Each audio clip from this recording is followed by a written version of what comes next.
Have you ever dreamed of being the smartest in school or college while also having the hottest girlfriend? The MC of this story was such a lucky guy. His girlfriend was the smartest and most beautiful girl in school, and she came from a wealthy family. But Mo had a problem. He was average in absolutely everything, including his looks and grades, and he also came from an ordinary family. That's why he often was bullied for his mediocrity by classmates. No matter how hard he tried, he couldn't raise his grades above average.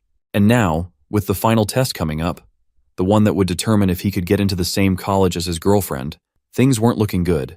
But just when it seemed like all hope was lost, his luck took a turn once again. Mo was lost in his thoughts when suddenly a screen appears in front of him. As a bright light beams from within the system, he gets startled when he witnesses a little girl congratulating him. While our boy is freaked out to see her and warns that creature not to come any closer, the system girl conveys that she is the latest high-tech product developed by Planet X, and Mo is her host candidate. If he completes the missions given by the girl, he will become her host. She announces Mo's first mission is that he should rank in top 10 of his class.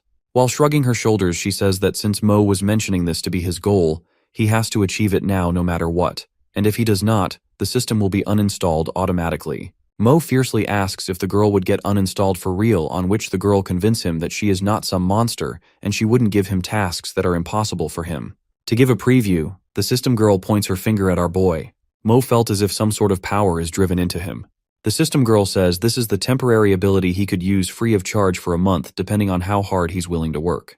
As the girl left, a screen appeared in front of Mo. He's still being appalled for what happened, and saw that he has been provided with the ability of photographic memory by the system. He immediately sat on the chair beside his study table to test the ability he has been provided with.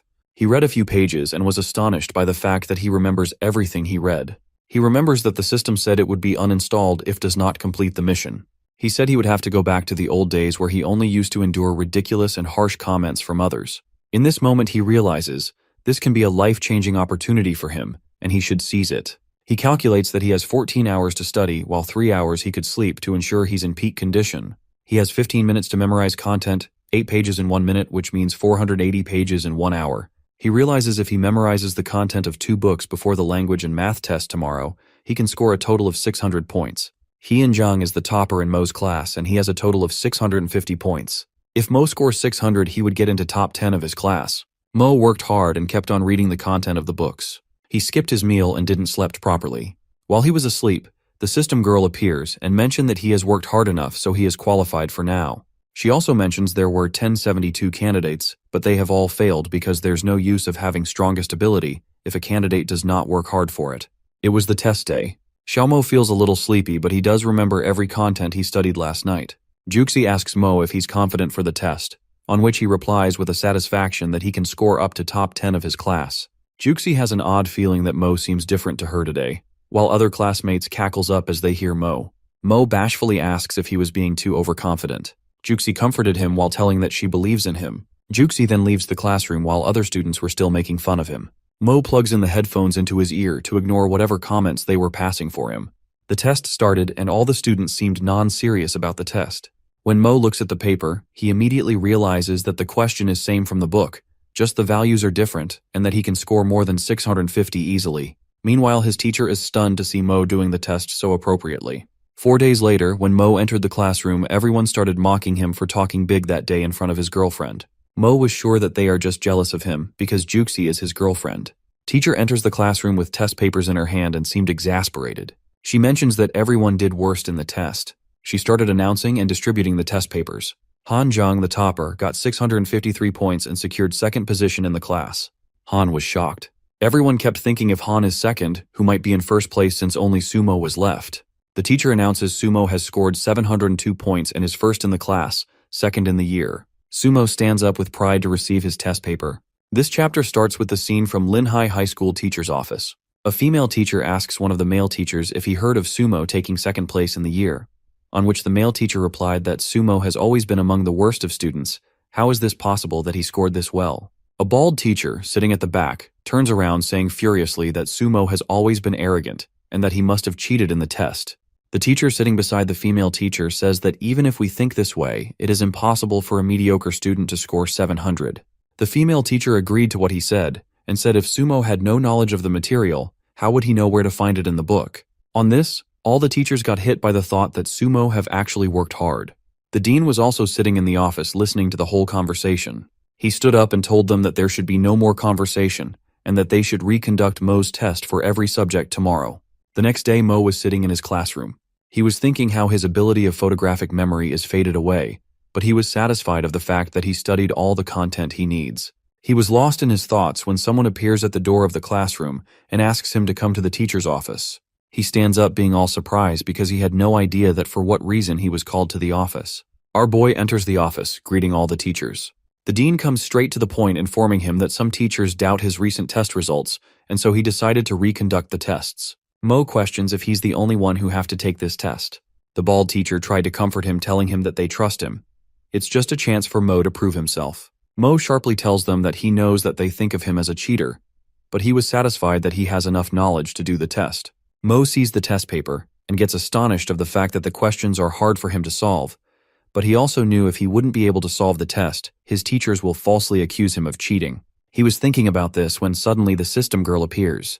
The system girl congratulates him for completing his first mission. Sumo claims his first reward. When the teacher hears him, he yells at Sumo to answer the questions on test paper and stop messing around. Mo picks up the pen on desk and starts to write the answer. Meanwhile, the bald teacher passes an absurd comment about Mo that he is a mediocre student who is always playing dirty tricks. Half an hour later, Sumo hands over the test paper to the female teacher. He took 30 minutes to complete each paper. The teacher is flabbergasted by the fact that all the answers have clear logic and they are correct.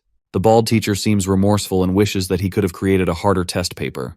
The physics teacher asks him to relax as his test includes difficult questions that were not even able to get solved by the toppers. Mo was able to hear all this. Mo completed his physics test in less than 30 minutes and handed over the paper to his teacher. The teacher thought he has given up, but when he saw the paper, it was completed, and all the answers were correct. The teachers realized Sumo was able to complete the test in 30 minutes, which means he took less time than the teachers themselves to answer all the questions. The physics teacher shows concern that if Mo was taking low grades deliberately, on which the bald teacher vociferates if taking tests is only a child's play for him. Meanwhile, our boy stands up from the desk, saying just for fun, being all proud to prove himself in front of all the teachers. The physics teacher makes sure if the last question was solved by Mo himself, on which Mo replies saying that he solved all the questions in front of all the teacher. How could he have cheated? The teacher, being guilty, says he said it because he was enthusiastic to witness Mo getting a perfect score. The teacher, holding Mo's hands, suggested him to participate in physics tournament. This was an opportunity for him to get into the college he wants by getting extra credit. Mo rejects to participate and leaves the office. The teachers remained astounded. 3 hours later, the system girl appears and Mo claims his reward. This time, the rewarded ability was comprehensive and thorough understanding. Mo was able to feel his brain becoming powerful. He was in the hall walking when he heard and saw Juxi calling his name while waving at him. On asking by Mo that why she was on the 6th floor, Juxi reveals her concern about Mo being called to the teacher's office. Our boy told his girlfriend that he was asked to retake the test. After a few seconds of silence, he asked his girl uncertainly that would she believe him if he say he has improved in such a short time. Juxi wrapped her hands around his face, telling him that even if it is hard to believe his progress, she would. Both of them stood there blushing. Juxi ties her hands at the back and mentions that they both will be able to go to the same college if Mo maintains his grades. Both of them were still blushing. Just when Mo was about to say something to Juxi, the bald teacher interrupts him. He yells at him that he is flirting with a girl in school. Sumo answered him in a convincing tone that he's not flirting, he's in a serious relationship with Juxi, on which the teacher screams that he is talking back to his teacher. He also says that you are still students and this may affect your studies. Sumo was really smart to ask his and his girlfriend's rank from his teacher. Since he was the second and his girlfriend was the first in year, he mocks that dating affected their grades so badly that they were able to secure the positions they are on. The teacher was speechless for a moment while Juxi giggles. The teacher screamed again, telling Sumo to stop talking nonsense and that his grades are not finalized. Our boy, with innocence in his tone, says that the dean has already approved his grades. Calling him a fraud, he asks Mo why isn't he participating in the tournament if he is not guilty. Juxi was offended. She told Mr. Liu, the bald teacher, that they respect him, but he should not insult his students. Mo kept his hand of Juxi's shoulder, convincing her that Mr. Liu do have a point. Mo, with a very satisfied behavior, tells Mr. Liu that he will participate in the physics tournament on one condition. The condition was that he would make a bet that if Mo loses, he will do whatever Mr. Liu wants him to do. But if he wins in the first place, Mr. Liu will treat everyone in the class with a fried chicken set meal. Mr. Liu started calculating the amount it would take for the meal.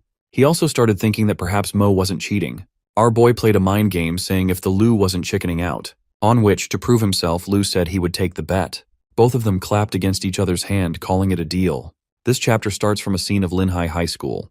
It's raining heavily today. As the physics tournament ended, the students and faculty sat in the bus to go back to their homes. Heading back, one of the teachers named as Ms. Lai contemplates that she shouldn't be expecting anything from the students, given how spiritless they are.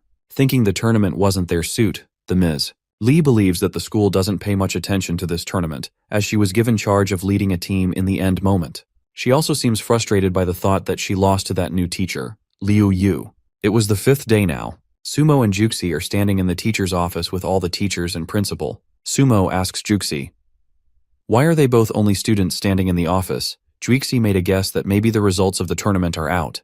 One of the teachers was making sure that everyone is present in the office that suddenly the blonde teacher, Ms. Lee, shouted aggressively at Mo and Juxi that they've no right to disrespect the teachers just because they have good grades. Ms. Lee points out to their teacher Ms. Liu Yu, whom she was having personal jealousy from, that she is not teaching basic manners to her students. Mo was offended by the way she spoke. He told her they did nothing to disrespect teachers. Ms. Lee informs that school prohibits students from dating. With a smirk on her face, she says you both are holding hands and teachers are not fool here that they wouldn't know about this. All the teachers tell Ms. Lee to not include them into her own feud with Ms. Liu Yu. It was in this moment that Mo realized Ms. Lai was using him as an excuse. He raised his hand with Juxi's hand in it, informing all that they both are dating and the principal is fine with it. The principal chokes on his drink and asks, when did he say that? Mo explains him that he told them if Juxi and Mo made to the top 3 in the physics tournament, he will be fine with it. Ms. Lee shrieks at Mo that she would make a bigger scene out of him. On which, a faculty member standing beside the principal agreed to Mo that he heard principal saying that too. The principal informs that they can always make exemptions for excellent students. Miss Lai was starting to argue, but principal interrupts her saying he has an announcement. The announcement was that Sumo from senior class 3 got first place in the tournament, and Yan Juxi from senior class 1 got second place. Mo and Juxi shares a sight at each other filled with pride. The principal asks everyone to give a round of applause for both of them. Everyone starts congratulating the students and Ms. Liu Yu. Meanwhile, Ms. Li out of jealousy leaves the office thinking Ms. Liu Yu have nothing to do with the success of Sumo. Ms. Li wishes that if she was the one to be class 3's homeroom teacher, then she would have been congratulated. Everyone leaves the meeting room. Sumo was walking with Juxi when he heard his name was called by Mr. Luo. Mr. Luo tells him that he is ready to complete his bet. Mo, being a little embarrassed, tells him that he was joking. Mr. Luo still says that he is ready to complete his bet. He wraps his arms around Mo's shoulders and asks him to go with him. It's the moment of realization that teachers aren't always trying to make things hard for their students. It's just that sometimes they are impatient and rigid. Ms. Lai enters the grade 12, class 4. She is freaked out about what happened in the office before. She bellowed to the students in the class that they have gotten such simple questions wrong, and they should learn from Sumo. While Ms. Lai was all freaked out, Mr. Luo, as promised, was treating students with a meal. Sumo was really happy to realize that teachers are good too. They are just worried about students' grades. On the other hand, Ms. Lee is still wailing badly at students telling them to take Sumo as an example as he has improved in such a short time. She says in a very rude tone that she has taught them well. It's their fault that they did not work as hard as Sumo. One of the students sitting in the class realizes and mumbles in his friend's ear who was sitting beside him that Ms. Lee has taken Sumo's name so many times during her lecture. The other student present in class keeps wondering who Sumo is. This chapter starts from a scene where the system girl tells Mo that he is rewarded for completing his mission, and the reward is that his ability would be having comprehensive and thorough understanding of whatever he studies. Mo tests his ability by looking at the questions he didn't use to understand, but by the ability he was able to interpret them. The home time school bell rings. Mo stands up to leave for his house that he hears one of his classmates asking him where he was going. Mo utters that he's heading home, on which his classmate asks him to stay as they have a basketball game. Mo almost forgot about the match, and that is why he was leaving. But now that he was reminded, he decided to stay. He was confident enough that he will win. The next scene is at the basketball court where all the players are warming up to start their match. One of the players from the opposite team mocks if Mo is ready to lose. Mo replied ironically that if the boy would only keep talking or he will play too. The game started. The rule of the game was that whichever team scores 50 points first would win. Mo's opposite team was playing brilliantly that they scored 2 points easily. Meanwhile, Mo's team members got worried. They kept on asking Mo if he is alright because he was zoning out in between. Mo, on the other hand, realized that his ability of comprehending is working here too. He was able to understand the improvements that should be made to the opposite team member, Dawei's moves and flaws in his dribbles. The strongest learning system is applicable in basketball too. Dawei starts to mock on how Class 3 was playing. Mo continues to play his game, but this time he knew all the tricks and techniques and all the weak points of the opposite team players. He ran dribbling the ball and throwing it into the basket. Mo's friends were stunned by his move. He copied Dawei's pull-up jumper move but seems to be faster and stronger than him. Mo's team members were appreciating him, while on the other hand, Dawei was shouting at his team members for not covering Mo. Mo played so well that now his team was on 47 and the opposite team was still on 2. He realizes how tired everyone was at this moment, so he decides not to play, but test his basketball skills. He contemplates the direction of wind, his position, and his move. Mo, standing 3 steps away from the three-point line, baskets the ball. Everyone in the court finds it astonishing. Mo, while picking up his bag and jackets, jokes at Dawei that next time don't waste time in playing full court, just play one basket. It was the next day after the basketball match. Dawei looks at the boys playing in the basketball court and wonders how he has lost his will to play after he lost to Sumo. The audience was communicating how some guy named as Zhao is the god of basketball game because he just hit his 100th basket. Zhao saw Dawei outside the court and asks him to join him in the match. Dawei says he is not in the mood because he lost yesterday to Sumo. On hearing Mo's name, Zhao finds it familiar. Moving doing to his memory lane, he remembers that Sumo's name was mentioned by Ms. Lee on the physics tournament day 1,000 times.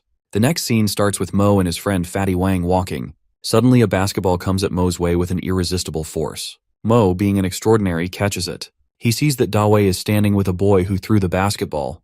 The boy asks, smirking, that is this Sumo, the genius from Class 3, on which Mo questions back asking who the boy is. Dawei introduces that he is Zhao Junze, and he took time out to compete with you. Mo tells he didn't want complete. He throws the basketball away and turns back to leave. Zhao started provoking Mo by saying wildly inappropriate things to him like what Juxi saw in him. He seems like he's a gay. He also says Juxi's eyes are problematic to see a weakling like Mo. After hearing all this, Mo turns back by saying that he is actually provoked. The next scene starts with the audience in the basketball court. Zhao utters that if Mo loses, he would want him to break up with Juxi and don't want to see him jumping up and down in the 2nd grade. Mo tells that it's a 10 baskets game then, and if Zhao loses, he would want him to be his little brother. The audience, on the other hand, is appalled to see Mo competing Zhao as they think Zhao is the god of basketball and he is undefeated. The girls find him attractive for how he plays. Zhao got 9 out of 10 shot. His confidence is at its peak while he throws the ball towards Mo, telling him it's his turn. Mo catches the ball fearlessly and starts scoring. The ball's spin was really big that everyone was surprised to witness it. He kept throwing the ball in the basket and the ball kept coming back on its own without a hitch. Fatty tells how Mo did not move his feet and it's up to 9 baskets already. Zhao was picking up the ball back and forth while scoring, but Mo seemed comfortable while he was playing. Everyone just agreed by witnessing that the real god of ball is Sumo. This chapter starts with the scene from basketball court. Mo is all set to do his last basket, while Zhao is distressing about it.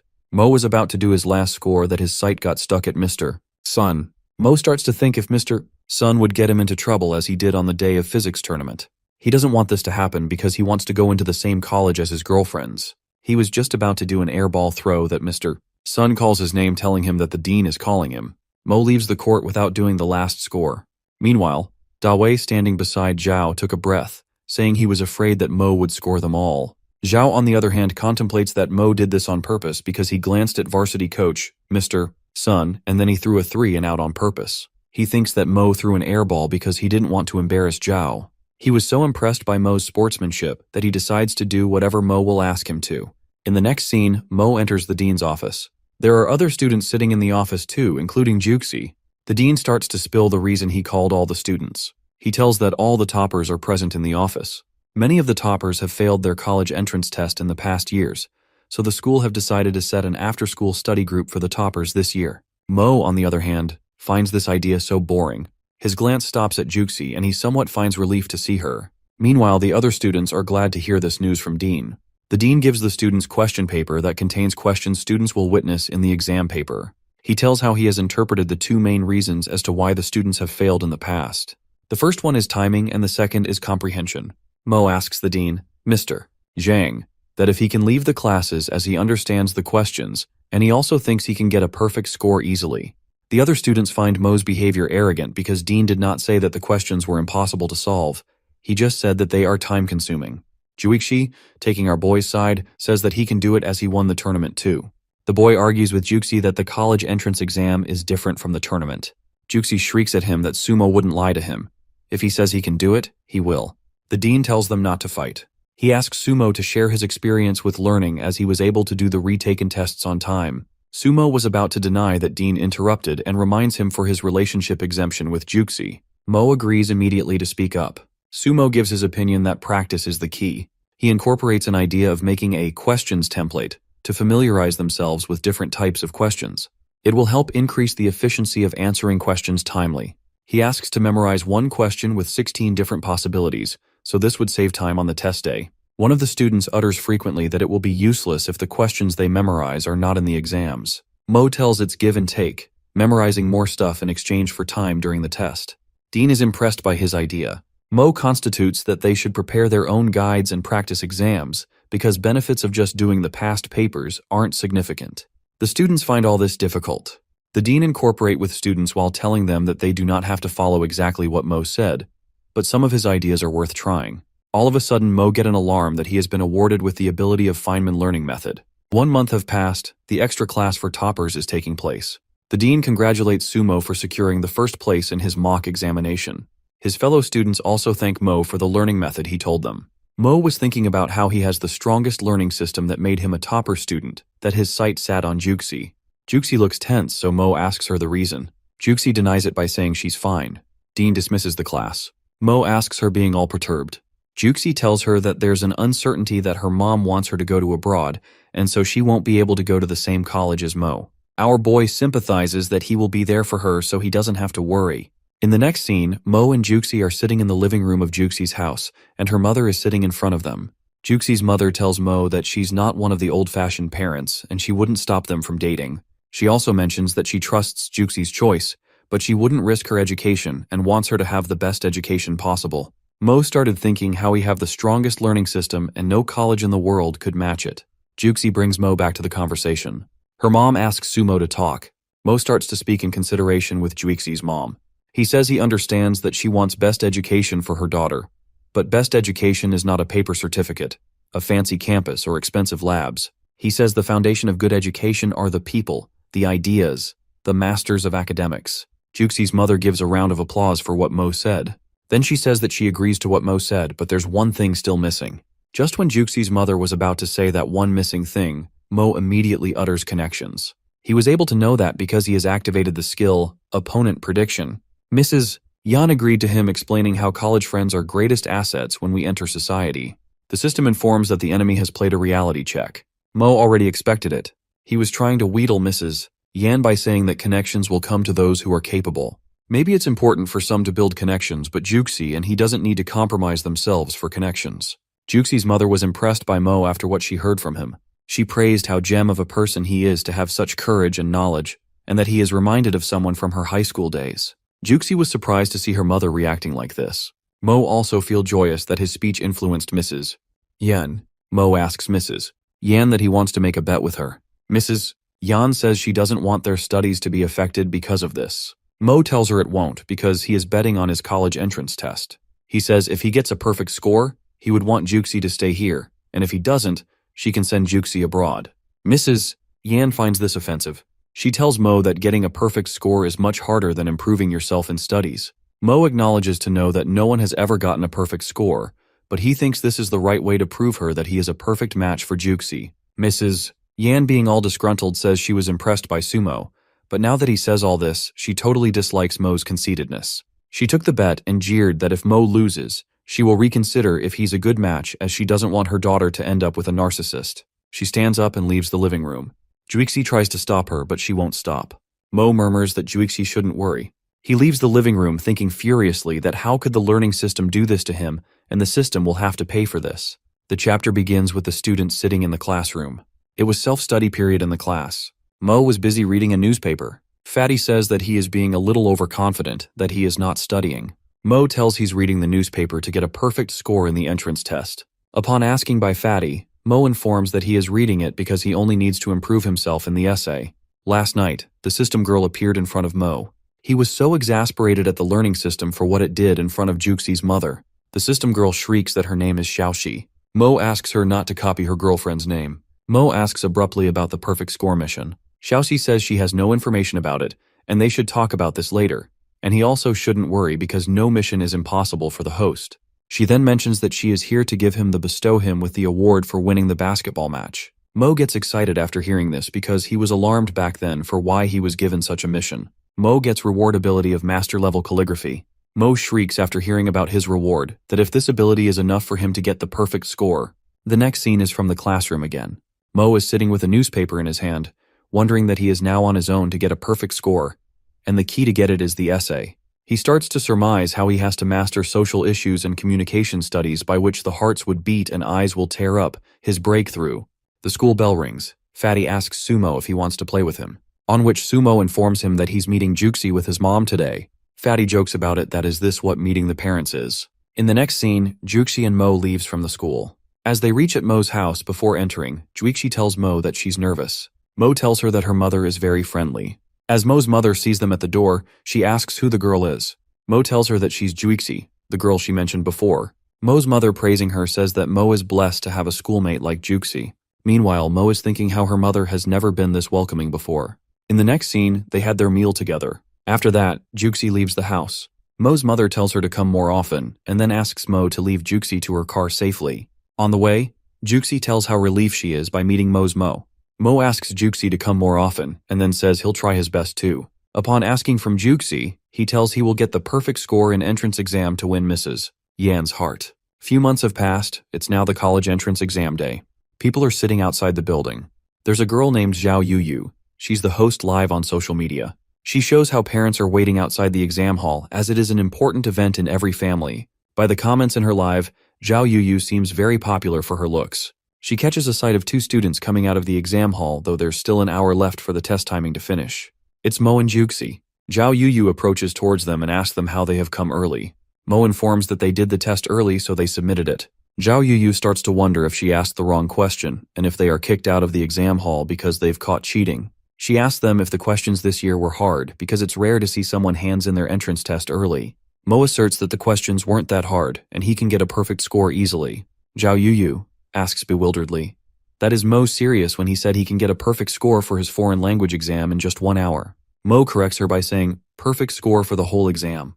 Just when Mo says this, tons of comments started coming in the live video saying that he is joking and doing everything to impress the girls. He cannot get a perfect score. The people even seems to notice that he is wearing the uniform of Lin High School. Zhao Yuyu thanks Mo for his answers and then says she'd interview someone else now. Mo and Juxi continue their way to leave. After the interview, the social media was full of hate comments for the reviews Mo gave, calling them to be very arrogant. People started making fun of him and called him crazy. The video got so viral that Mo was even in the Lin High daily newspaper. The next day, principal calls Mo to his office. He shows Mo the news that how his careless, self-assertive reviews have affected the image of Lin High School. There's been heated discussion among netizens that Lin High School has a grandiose curriculum and its students are arrogant. The principal shows his concern that how the school's image is getting ruined. Mo shouldn't have been so careless during the interview because exams results are not even out yet. Mo agreed that he shouldn't have been negligent, but whatever he said was true, and that Lin High School would become famous after the results would be out. The next scene is from the college entrance exam marking hall. One of the examiner is looking into the paper being astonished by the fact that there's not a single mistake in the whole paper, and the handwriting is also very attractive. He shows the paper to the team leader. The team leader also gets surprised at how perfect the essay and its approach is. He is so amazed by the essay because it didn't seem like it was a student-level essay.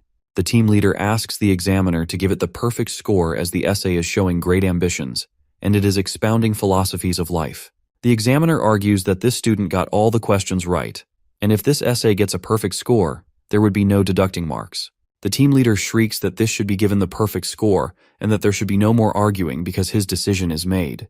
In Juixi's mother's office, one of the faculty members informs to the female faculty member that there's a student with the perfect score this year. She doesn't agree to what he says. He says confidently that you'll see on your own. Mrs. Yan starts to wonder if it's Sumo. The next scene is from Juxi's living room. Sumo and Juxi are waiting for the result to come out as Juxi's mom is not at home. Mo receives a text on his phone that informs him that the results are out. As Sumo starts to see his result, Juxi tells him that she believes in him.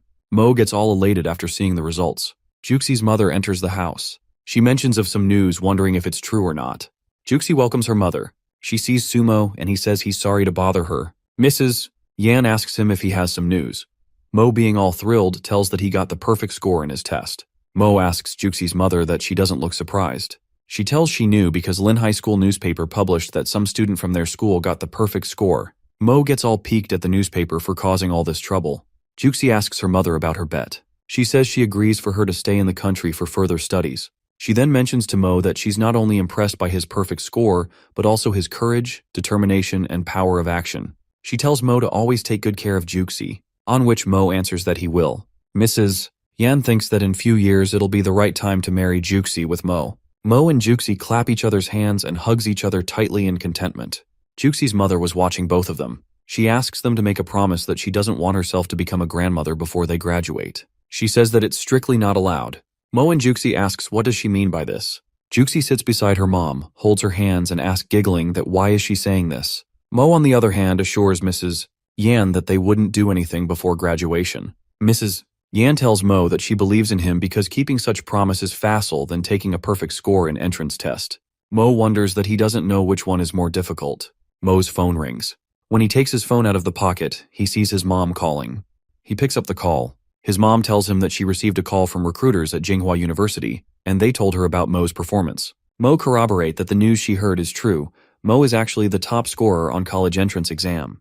As he says he hopes he have made her proud, his mom was pink-eyed and lachrymose. His mom goes down her memory lane thinking how Mo wouldn't sleep and study late at night. She tells Mo, being all sentimental, that though she witnessed him working hard, she still didn't expect him to do so well in the test. She says your dad will be so proud of you while the tears move down her cheek. Mo promises that he would make them even more proud in future. The next scene is from 2 days later when Mo comes at Juxie's house to pick her up on his bicycle. Mo compliments indirectly saying, "My Juxie looks very pretty today." Juxie asks him who's his Juxie. In reply, he tells her to hop onto his bicycle. Mo says, "Why else would you get on my bike?" On which Juxie compliments that he's a smooth talker. Mo begins to ponder how few months ago he was ridiculed and mocked by everyone, but now everything is changed. As they reach school, a bunch of boys are standing and talking. One of the boy passes comment that how pretty Juxie is. The other boy says that she's way out of your league. Juxie asks Mo about where he will apply for college. He tells her that he has already convinced her mom that wherever Juxie will apply, he will apply there too. As they both walk towards the school building, there's a huge board which says, "Congratulations to Sumo for winning the top award." Juxie enthusiastically exclaims, "This is for you, Mo." The principal of the school hands Sumo's shoulder, telling him that he has bring honor to the school. Mo tells him to calm down and that they can talk about it. The next moment, Mo witnesses all the teachers greeting him at the gate. Mo is all captivated. The principal informs him that the school has decided to put his name on the school's wall of honor. The teachers start to wonder that in 40 years since the school was founded, only 4 people have been put on the wall of honor. The famous icon of literary world, the self-made internet giant, influential political leader and academician with outstanding achievements. Mrs. Liu, one of the teachers, is astonished by the fact that Sumo is only 18 years old, and he is on the same level as those outstanding icons. Meanwhile, Sumo and Juxie are all delighted to hear this news. Mrs. Liu asks principal that isn't this award a bit too heavy for an 18-year-old. The principal turns around and starts to explain Mrs. Liu that the wall of honor is not for showing off the glory of school, but it is to showcase the achievements of students like Sumo that sets as an example for other students. He claims that if an excellent student like Sumo is not placed on the wall of honor, then in future he doesn't think there would be a student who would be able to get a place there. Mrs. Liu agrees to what he says. The principal states that Sumo on the wall of honor is decided. All the students start to cheer, and everyone gives a round of applause for him. Mo claims that he's not that good, and he doesn't have to be on the wall of honor. The principal, after hearing this, informs him that under normal circumstances, the school have a bonus of 20,000 yuan for being the top student in college entrance exam, and for each alumnus listed on the wall of honor, the school will award 500,000. Mo gets amazed by this. He tells principal that he's ready to set an example of excellence for the young students. The principal appreciates him for this. He then asks Mo to prepare himself. Upon asking from Mo, he tells him that the TV station is coming to do an interview, so we have to help alma mater to do a good job. It'll be a live interview, and there will be a lot of people watching it as Mo is the only person to get a perfect score in his test. The next scene is from the conference hall. The principal is giving an interview, telling that this year their school have excellent results too. The interviewer then asks Mo, "What do you have to say for the younger students?" Mo starts to think that he was able to do all this because of the learning system he has, but in retrospect what helped him most was the mandatory tasks given to him by the system, and if he hadn't been pushed to the edge time and time again, he wouldn't have been able to use every ability perfectly. Mo starts to speak, saying that one advice he wants to give to the students is that don't be afraid to lose face. He tells he was also mocked by the people in beginning. He was also a bit afraid that he would fail, but he continued to work harder. Many times the subconscious thoughts like if you are afraid, you shouldn't do it occurs. These thoughts would make you stop to work harder. He claims that obviously there's an element of luck in him being the first student ever to take perfect score in entrance exam, but his secret is that one should not be afraid to be embarrassed. Take a brave step forward and do what you want. Mo's words influenced a lot of people on social media. People started regretting on their comments about him before, and some started considering him as their idol. Mo is sitting in his living room. The system girl appears in front of him, informing him that he has only one entry to win level 1 lottery and asks if he wants to draw it now. Mo says yes. The system girl congratulates him for winning the new ability, which was imagination storming. Mo gets electrified as it looks powerful by its name. The system girl explains that when scientists first discovered benzene ring structure and when mathematicians first made heptadecagon using a ruler, it took imagination to make that leap from 0 to 10. By the ability Mo has been provided with, he will have no problem understanding that. Mo gets impressed by what system girl tells him. He decides to try it. The system girl leaves, asking him to call her when he needs her. Mo activates the ability and starts to test it. It's 5 p.m. in the afternoon. Mo was still testing the ability when he hears the door knocking. He says he'll get the door, but his mother stops him because he was busy. When she opens the door, there's a man with glasses on, asks if Sumo is home. Sumo's mother asks him who he was on, which he tells her that his name is Mr. Lee and he's the head of Jing's university admissions office. He tells his reason for visiting is to discuss Sumo about his university application. Mo's mother gets thrilled to see that the head himself came to the house. As she welcomes Mr. Lee in the house, there's again a knock at the door. There's a man with the same question asking about Sumo. He tells he's Mr. Su from Dai's University's admissions office. Mr. Su's sight catches Mr. Lee and he gets all freaked out that he came to recruit secretly, and he's caught. Mr. Lee smirks at him saying, "You are here too." Mr. Lee finds the paper Sumo was testing his new reward ability on. He starts to go through it. Meanwhile, Mr. Su starts to Sumo's mother about the university he came from. He tells that Dai University is best in country, with excellent campus, faculty, and dormitories. He tells Dai University is ready to offer $300K scholarship if Mo decides to go there. He asks Mo's mother to sign the agreement. Mr. Lee stops him and informs Sumo that if he decides to come to the Jing's University, they'll give him the scholarship of $5 million. When Mr. Su hear him say that, he yells at him asking that isn't $5 million a bit much. That's much more than we give any of our undergraduates. Mr. Lee, on the other hand, notifies Mo that if $5 million seems less to him, they can go higher as long as he'll choose their university. Mr. Su gets all wrathed up knowing Mo still wants higher. Mo declares that his plan is to go to the same university as his girlfriend's. Mr. Lee notifies him that his girlfriend can go the same university too. They will provide her with the authority of choosing whatever major she wants. He also tells that by the post-graduation, both of them can do a course, and the university will pay for it. He even said they will discuss Juxi's scholarship too. He also says that she will get a perfect accommodation with a single dorm. Mr. Su freaks out at Mr. Lee asking if he even have this much authority and that there are dozens of top students. Will he afford the same for all of them? Mr. Lee starts to think that if he lets Mo go like this easily, he would never know what genius he's letting to slip away. This chapter starts with a scene from an airplane. Sumo and Juxi are sitting in that airplane while Mo tells Juxi about the argument Mr. Lee and Mr. Su had. He tells Juxi that 2 months ago, the head of both Jing University and Dai University revisited Mo asking him about his decision. Mo briefs that he has decided to go to Jing University, accepting Mr. Lee's offer because his girlfriend wanted this. Mr. Su asks Mo if he's sure, anticipating he would change his mind. Mr. Lee passes him a smirk, asking him if he has something big to offer.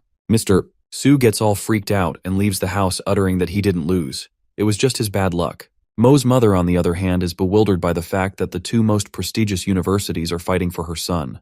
When the conversation ends, Mo tells Juxi that this is nice that he gets to go to Jing University with her. Juxi exclaims that she still can't believe that they will spend their university life together. Juxi claims that when Mo's grades weren't that good, she still used to believe in him, but now she has this opinion that Mo is a different person now. He has changed a lot. While Juxi was speaking, the air hostesses come with trolleys of food. They hand over Mo and Juxi with their meals. Mo starts to eat clumsily. Juxi, while watching him eat, starts to giggle. On asking from Mo, she says that Mo is not changed, he's the same. Another girl was sitting next to Juxi's seat. When she sees Mo eating like this, she also starts to chuckle. Juxi notices her and wonders if the girl knows them because she is acting like she does. Juxi tells Mo that the girl sitting next is so pretty that even she is attracted to her, and she also informs that this girl was smiling at Mo. Mo tells her that she might be laughing on the way he was eating. In the next scene, the plane reaches the Jing airport. Mr. Lee is standing at the airport himself waiting for the students. He greets them and welcomes the top 3 students. The third student beside Mo and Juxi is the same girl who was laughing at Mo in the plane, and she is also a student at Jing University. He principal greets them saying it's a pleasure for them to have the top 3 scorers of Hebei province. Mo gets astonished as he was the first and Juxi was the third, which means the second position was secured by this girl. The girl says she's happy to meet the first and third scorers face to face today. She explains that her grades have always been great since she was a child. She then moves her hand forward towards Sumo, telling that it's nice meeting him. She says, "Please teach me more in future." Mo shakes hands with her and states that, "Let's learn from each other." Mo has a weird feeling that the girl is up to no good. Mr. Lee is glad that he doesn't have to introduce the girl to them. He then directs the 3 of them towards the car. He opens the door and asks them to get in. As Sumo glances at Audi A6, he starts to wonder how the treatment provided by the university is better than he thought. The girl utters, being impressed by Mo, that it's the first time that someone has a perfect score in college entrance exam. Otherwise, there are high achievers every year in this university, and tells that she is blessed to have him in his university journey. Mr. Lee directs them to sit in the car and he'll help them with their luggage. He also informs them about their paperwork, which will get done once they reach their destination. While arranging the bags in the car's trunk, Mr. Lee contemplates that it's because of Mo's forte in excellence of education that they are being chauffeured around. If a mathematical master who can solve the world's problem is visiting, then this protocol is still very light. As all of them were on their way, Mo wonders how good is it to have a car for pick and drop so he doesn't have to work as hard as other freshmen. Juxi and the blonde girl was sitting in the back of the car. Juxi asks her about her points in the entrance test as she's the second. She tells that she got 736 points. Juxi, after hearing this, utters what a pity. The girl starts tittering, asking what the pity is because she still cannot be Mo's opponent. Mo sniggers, saying that it's Juxi and the girl who are 4 points apart. Mo starts to think that they two are mixing up quickly. Mo was looking out the window when he was called by Mr. Lee, who was asking about his majors and telling him that they've made this special case for him. Otherwise, the students have to choose their majors before they fill the application form. Mo informs him that he will be taking the same majors as his girlfriend's, which was foreign languages. Mr. Lee gets freaked out as he gets to know that Mo is not choosing the math department. He says that Mo is biased and would be fine with any major, but he should use his strengths. Sumo says that Mr. Lee is saying all this because he was able to witness Mo's calculations, and then asks, is arrogance that does he even think that there's a professor who will be able to teach him? Mr. Lee starts to wonder that Mo has a right point. Mo says that even if he enrolls himself in math department, it is a waste of time for him, and if he chooses not to attend the classes, it will have a negative impact on the other students around him. Mo tells him that even if he's in the English department, he could find professors to help him if he wants. Mr. Lee agrees to what Mo said and tells that with Mo's strength, it's the same everywhere. Mr. Lee pulls up the gear at one point and informs the students that they've reached their destination, the Jing University. The students get amazed at how beautiful the campus is. Mr. Lee asks the students to go to their dormitories first. Meanwhile, he will check in for them. Juxi tells him to meet at lunch after freshening up. Mo is all geared up and excited for the long-awaited college, which is just about to begin. Mr. Lee directs the way to students towards their dormitories. Mo drags his luggage and reaches to room number 403. As he opens the door, he is greeted by all the other students who will live in the same sleeping quarter. One of the boys from them greets Mo, introducing himself as Zhao Tian, native of Imperial City. He introduces that the skinny one is Zhang Xiaochuan and the fat one is Wang Fei. He informs Mo that they were discussing about who will be the boss of the dorm. Zhang Xiaochuan contemplates and tells that whoever is older will be the boss. Wang Fei argues with him, telling him to not be vulgar, and let's decide the boss grades-wise. Whosoever have higher grade will be the boss. Both Zhang and Wang started contending. Wang Fei tells that his grade is 707. He utters overconfidently that he doesn't think that someone would have scored above this. Zhang bursts into laughter and asserts that he got 708, just one number above his grade. Wang gets all freaked out at how unlucky he is. Xiaotian passes a fake cough to get the attention of Zhang and Wang. He then claims that he got 716 in his entrance exam. Both of them gets dumbfounded after listening to him. Wang says that with this score, Zhao must have secured the first prize. Mo is listening to them while arranging his stuff. Xiaotian chuckles, telling Wang that he can calm himself down and be the boss. Wang asks Sumo about his grade in the entrance exam. Mo informs them that he got 750 in the entrance exam, being unconcerned if he will be the boss or not. When he tells his score, none of them believes him. Mo tells them to check it online if they don't trust him. Zhao takes his phone out of his pocket and all three of them starts to see the score. All of them get stunned when they witness the score by themselves. Zhao was amazed at how all the good scorers are in the same dorm. While Mo receives a text from Juxi to come downstairs. Mo tells Juxi from the window that wait for him, he's coming. All the other boys come at the window to see who Mo was talking to. When they see Juxi, they all get amazed at how attractive she is. They start to call her beautiful, and that she definitely the school beauty. Wang Fei asks Mo his relationship with Juxi. Mo informs them that she is his girlfriend, and if they want to have dinner together later, they should let him know. All of them gets astonished when he tells them that she is his girlfriend. Zhao Tiang says that without any debate Mo is now the boss of this dormitory. Wang and Zhang tells him that they are all family now and there should be no secrets between them. Mo was unaware of the secrets they were talking about, so they informed him that they are talking about secrets of picking up girls. While going downstairs, the boys keep asking Mo to teach them how to get the girls. Mo said he would, but first he wants to have lunch. When the boys' glance reaches the girls with Juxi, they all get exhilarated. Enron, the girl from Plain, utters at Mo calling him Mr. Scholar that they are waiting from long, and they are hungry, so they should hurry. Zhang seems so impressed when he says that he only expected to have lunch with Sumo's girlfriend only, but there are other pretty girls too. Wang Fei says in elation that they also have a chance to get a girl. Zhang gets all conceited and approaches Enron. He greets the her and tells that his name is Zhang. Wang Fei gets along and tells that his name too. Enron gets uncomfortable and asks Sumo how long will she have to wait in taunting tone. Zhang and Wang gets disappointed. Zhao Tiang sighs and asserts himself contemplating that they are inexperienced, and according to his math, the girl they were trying to approach is out of their league, and the girl they should actually appeal to this girl standing beside her who was short and wore glasses. Zhao greets the girl and introduces himself. The girl greets back. Juxi on the other hand chuckles and utters at Mo that his roommates are so funny. Mo awkwardly tells Juxi, let's find a place first. In the next scene, all the girls and boys are sitting in the restaurant and are having hot pot while having chit-chat. Mo perceives that the guys were eager to come at hot pot restaurant because they wanted to see the girls sweating. Juxi offers Mo to eat hot pot ball from her hand. Mo eats and then thinks that having hot pot was not that bad idea.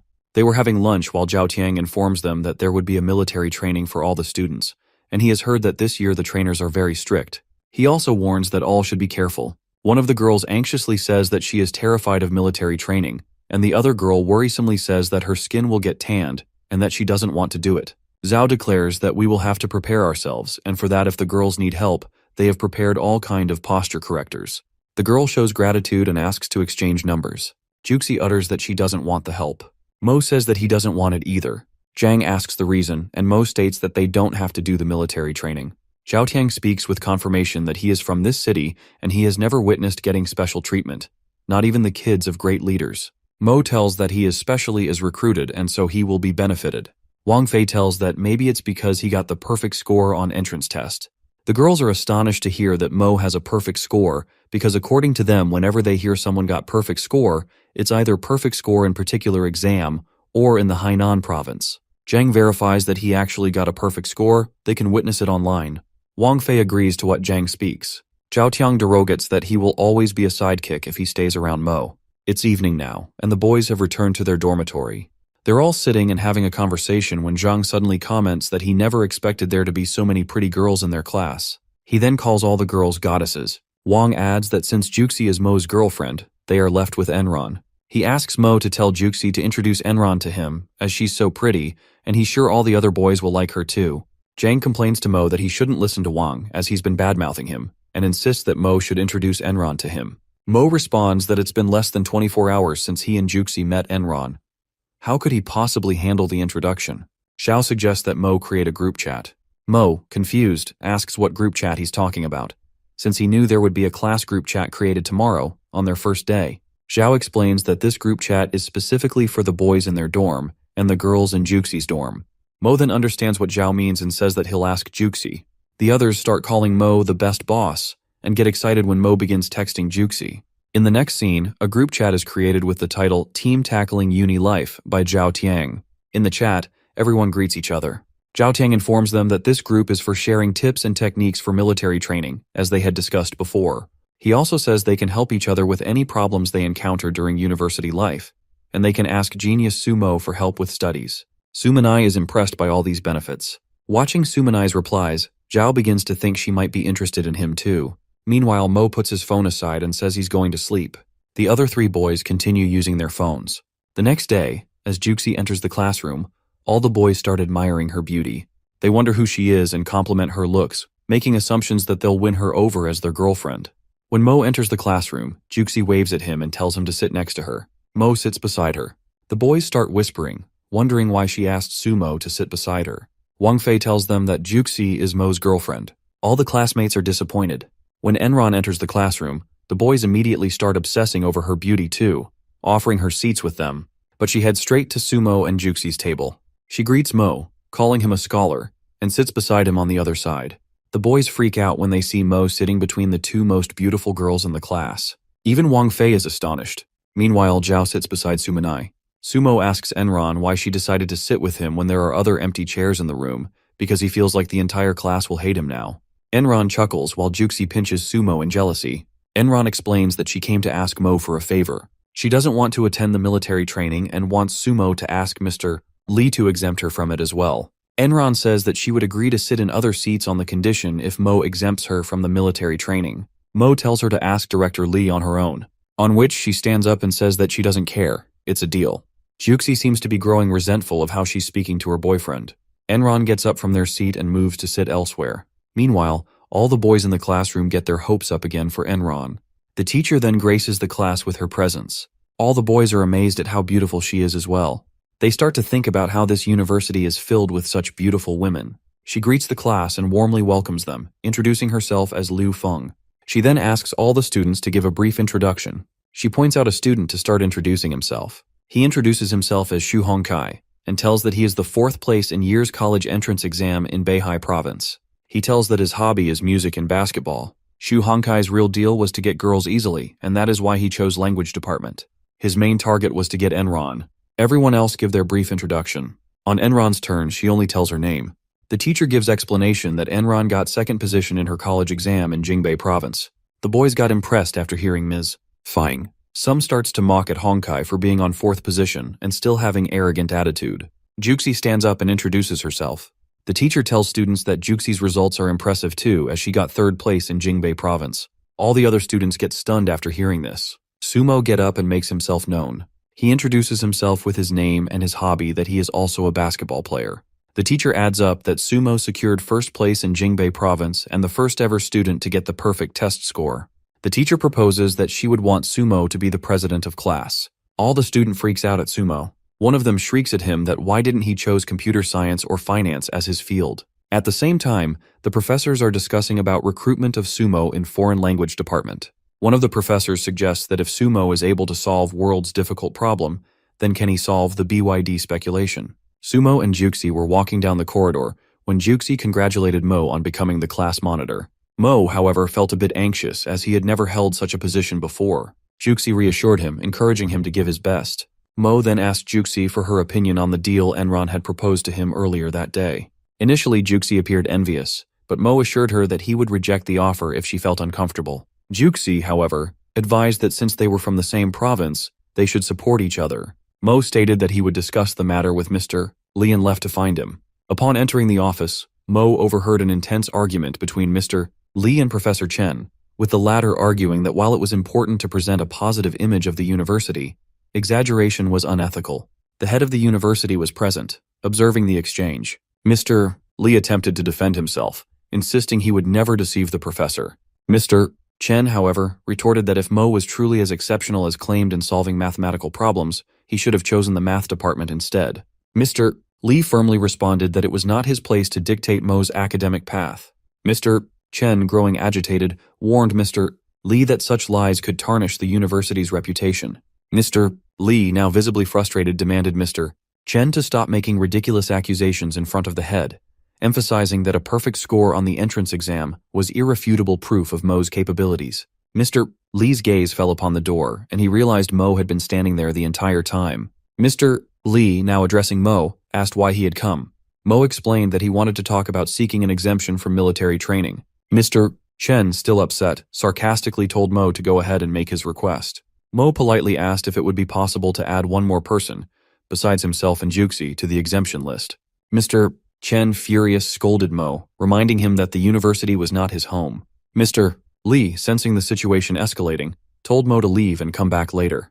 It was then that Mr. Chen recognized Mo as the student who had scored the perfect exam result. Demanding Mo to follow him, Mr. Chen took hold of Mo's arm, dragging him toward his office. Mr. Lee, worried that Mr. Chen's fury might lead to mistreatment, urged the head of the university to follow them with him. The head, however, calmly remarked that a good anvil does not fear the hammer. He added that if Mo could convince Mr. Chen, only then would he be granted special treatment. He instructed Mr. Lee to attend to other matters. Once in his office, Mr. Chen instructed Mo to rewrite his proof for the BYD conjecture. At first, Mo considered ignoring the request and running away. However, as he gazed at his hand, the office, and the medals displayed around him, he realized that Mr. Chen was a respected scholar who had dedicated his life to science and the nation. Mo resolved to complete the task. After some time, Mo finished his work. Mr. Chen, upon reviewing the papers, was left speechless by the brilliance of the proof. Mr. Lee and the head of the university knocked on Mr. Chen's office door, but when there was no response, Mr. Lee, concerned, opened the door himself. To their astonishment, they found Mr. Chen, once agitated and stern, now offering Mo the chance to become his protege. The scene starts with Mr. Chen telling his senior student that how Mo has solved the world's most renowned conjectures. He also mentions how fortunate he is to have him as his disciple. The senior, Chuchen, gets agitated as Mr. Chen has been speaking about sumo for half an hour. He is also concerned that sumo might pose a threat to his ongoing career. He advises Mr. Chen that conjectures are extremely complex, so they should be more cautious when reviewing them. Mr. Chen mentions how some parts of Mo's calculations are quite elaborate, and now with Chu's advice, he begins to feel uncertain too. He stands up, deciding that he will review the conjectures using Yoachi 2 mainframe computer in the lab. Chuchen suggests the professor to let him go instead.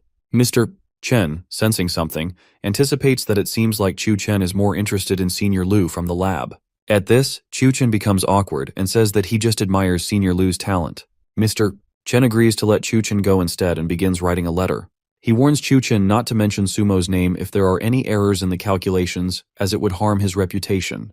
Having already criticized Sumo in past, he is determined not to repeat his mistake. Meanwhile, Chu-Chen grows increasingly irritated as Mr. Chen has mentioned Sumo's name over and over in front of him. Each mention feels like a sharp reminder, heightening his agitation. He enters the computer lab, greeting Senior Lu. Senior Lu is a very talented individual, has made her debut international, garnering recognition for her intelligence. Chu-Chen hands her the papers, explaining that Mr. Chen has asked to use Yaoqi 2 to review these questions. As Lu goes through the papers, she immediately spots BYD conjectures. Initially, she assumes Mr. Chen had them solved. However, to her astonishment, she finds out a fresher named Su Mo has tackled the problems. Cho-Chen freaks out, unable to understand why Mr. Chen would mention Mo's name in the letter. Senior Lu, on the other hand, is amazed by the fact that Mr. Chen, who once considered email a hassle, has invested so much time in writing this letter for Mo.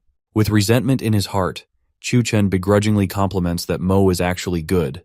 But out of jealousy, he adds that he has heard from people that Sumo chose the foreign language department over mathematics department because he was scared that his fake grades would get caught. Just to clear his stance, he denies the rumor and gives opinion that Mo might didn't chose the math department because he is talented and wealthy. Lu offers her opinion, calling Mo an arrogant student. She adds that whether these equations are tackled by Mo is still a debate. With his overwhelming jealousy, Chu-Chen contemplates that he wouldn't let Sumo to be Mr. Chen's second disciple, and that he would report to International Mathematic Union for Mo's academic falsification, which will destroy his image. Meanwhile, at the male dorm, the boys are busy cleaning. Jiang Xiuquan and Wang Fei get into an argument over who should sweep the trash out of the room, each insisting the other to take the task. As their voice rise, Mo intervenes, ordering them to stop fighting and finish their task so they can head out for dinner. Zhao Tiang, with a sarcastic tone, tells them to stay quiet as the monitor has instructed them. After a brief gaze at Zhao, Zhang and Wang turn to Sumo, complaining him that Zhao is being sarcastic. Zhao denies their accusation. Sumo sensed flattering. He asks why Zhang and Wang have been messing with him. Zhao Tiang agrees to Mo, sarcastically suggesting that they are trying to butter up boss to get closer to Enron from their class. Zhang defends himself, insisting that they would never do such thing to their boss. Zhao Tiang informs Sumo that in real someone from the class is bad-mouthing him behind his back. Mo denies, as he felt no such thing. Zhao gets staggered by seeing Mo being calm about it. Sumo insists that he is impervious for what assumptions people make about him. All the boys find Sumo's behavior impressive. During the conversation, Sumo's phone buzzes with a new message. He glances down and reads a text from Enron asking him to help her exempt from military training as he is the monitor. Sumo's expression shifts immediately, sensing sarcasm in her text and realizing that Enron is mocking him, basically playing a game at his expense. The scene begins in a room with high-tech machineries. Senior Lu exits the room and hands over the papers to one of the workers. She asks to inform Dean Chen that the verification has been completed successfully. Curious, the worker asks what the papers are. Lu tells him that they are the BYD conjectures. The worker agrees to take them to Mr. Chen. As he begins walking, his gaze falls on the papers and his feet comes to a sudden stop. Astonished, he reconfirms in disbelief that are these really BYD conjectures. Lu, visibly frustrated, responds sharply so the worker leaves immediately without another word. Senior Lu mulls over in rage that whoever tackled the BYD conjectures should not be the fresher Mo, because if he is the one, he would never comply with academic dishonesty. 6 hours later, Mr. Chen and Mo are on their way to the high-tech room, where Mr. Chen explains that it houses state-of-the-art mainframe computers that Mo will frequently use for his project research. Excited, Mo asks if Mr. Chen will show him the Yaoqi too, at which Mr. Chen replied that this is, in fact, the main reason he brought Mo here. He adds that he also wants Mo to meet another genius of the university.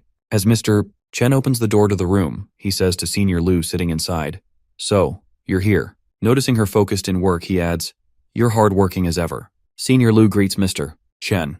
Upon seeing Mo, she asks, "Who is this?" Before Mr. Chen could say a word, Sumo recognizes Senior Lu and then greets her and introduces himself. As he extends his hand for a handshake, Lu folds her arms, ignoring his gesture. Rudely, she speaks that one must be down to earth when it comes to academics. The ways of the world won't get you far. Mr. Chen gets bewildered to hear Lu's impertinent tone. Lu harshly keeps the papers on the table and informs Mr. Chen that she went through the BYD conjectures and she has some new ideas regarding it. Fretful Mr. Chen sensed bitterness in Lu's tone. He takes the papers from Lu and hands it over to Mo, asking him to go through them. Lu grows angry at Mr. Chen for showing the papers to Mo. Mo sensed bitterness from Lu, contemplating that she is targeting at him. In this moment, Mo gets notified by the system that to become a genius, he would need a fellow traveler on his journey, and that fellow traveler would be Lu Wangyu. Mo ruminates at how will he become intimidating in front of Lu. Deliberately, pointing on the paper, he tells Mr.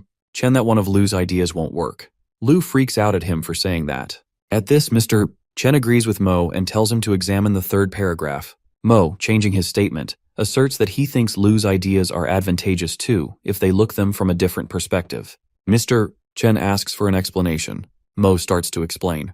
In the next scene, Mr. Chen appreciates him for his idea. Senior Lu, changing her opinion about Mo, expresses her fascination towards Mo's approach of the idea. Mo tells her that he got inspired in the moment. Lu, lowering her face, expresses guilt and apologizes to Mo for misunderstanding him. She then faces Mo, asking him why did he chose foreign language department over mathematics department. Mo asks her in a polite tone that what does she think university is. Lu answers confusingly that university is just university. Mo explains to her that neither the courses nor the learning system is important in the university. He adds that he doesn't think the major he chose will affect what he actually wants to study, because then there would have been no option to go for a different postgraduate field. Lu argues that choosing math would provide him great opportunities, at which Mo informs her that he chose the language department just to keep his girlfriend close to him. Adding to this, he exclaims that we are students, but first and foremost we are humans with feelings and emotions. Adding to his debate, he mentions that if it wasn't for Juxi, he wouldn't have been this desperate to be in the perfect university, and the leaning system wouldn't have stayed with him. Mr. Chen places his hand on Lu's shoulder and tells her that he has long intended to address this, that Lu has not connected with her parents since 6 months. He adds that excessive stress can narrow one's thinking, so relax to think more flexibly. Senior Lu feels encouraged and shares that she never really thought of learn this from Mo. Immediately after this conversation, Mo is notified by the system that he has accomplished his mission. In the next scene, Mo is sitting in his dorm. He gets a notification from the system to collect his mission reward. Excited, Mo clicks at the screen to collect his reward. He discovers that he is rewarded with a new ability which is discerning eyes. Curious, Mo starts to wonder what will happen with the new ability. In the next scene, Chu Chen is standing outside the laboratory when he overhears some students discussing how a student from this student managed to solve one of the top 5 conjectures of world. A wave of irritation sweeps through him after listening to them. He turns his gaze to Senior Lu approaching him. Overjoyed and curious, Chu Chen asks the reason for why she is not working in her lab today. She informs that she is implementing on the suggestion given to her by Sumo and Dean Chen. Out of jealousy, Chu Chen sarcastically compliments Mo, suggesting that he should focus on himself before pointing fingers at other. He adds up saying, "This kid became famous by chance and now believes he is the best." Senior Lu stops him for making such harsh comments and informs him with affirmation that Sumo has actually got a real talent. Turning her back, she bids farewell and leaves. The moment she leaves, Chuchen, full of rage, contemplates that he wouldn't leave Mo alone. In the next scene, Sumo is sitting in his dorm room study table. He places 2 cards backwards. Astonished, Sumo realizes he is able to see the face of the card. He figures out that with his new ability, he's become a human X-ray. With enthusiasm in his tone, he calls Wang Fei to come and change the order of the cards and keep the faces of the card hidden. Wang Fei assumes that Mo is doing a magic trick, so he turns around and do as he says. Wang shuffles the cards and faces the backside towards Sumo. Using his ability, Sumo reveals the card numbers. Baffled, Wang Fei compliments Sumo, marveling at how amazing he is, then asks how he did it. Mo giggles and sarcastically claims that he has discerning eyes. Wang Fei remains in disbelief, wondering if the cards are marked. Meanwhile, Mo is amazed by the new ability the system has granted him. While Mo is lost in thought, his phone rings. He answers the call and greets Dean Chen. Distressed, Dean Chen urgently asks Mo to come to his office in worrisome tone. Mr. Chen informs Mo that someone has anonymously reported him for academic dishonesty, and the International Union is in the conference room investigating. He adds that they insist it's someone else's achievement, regardless of whether there's proof. In disbelief, Dean Chen repeats that Mo has made headlines as academic dishonesty for academic fame.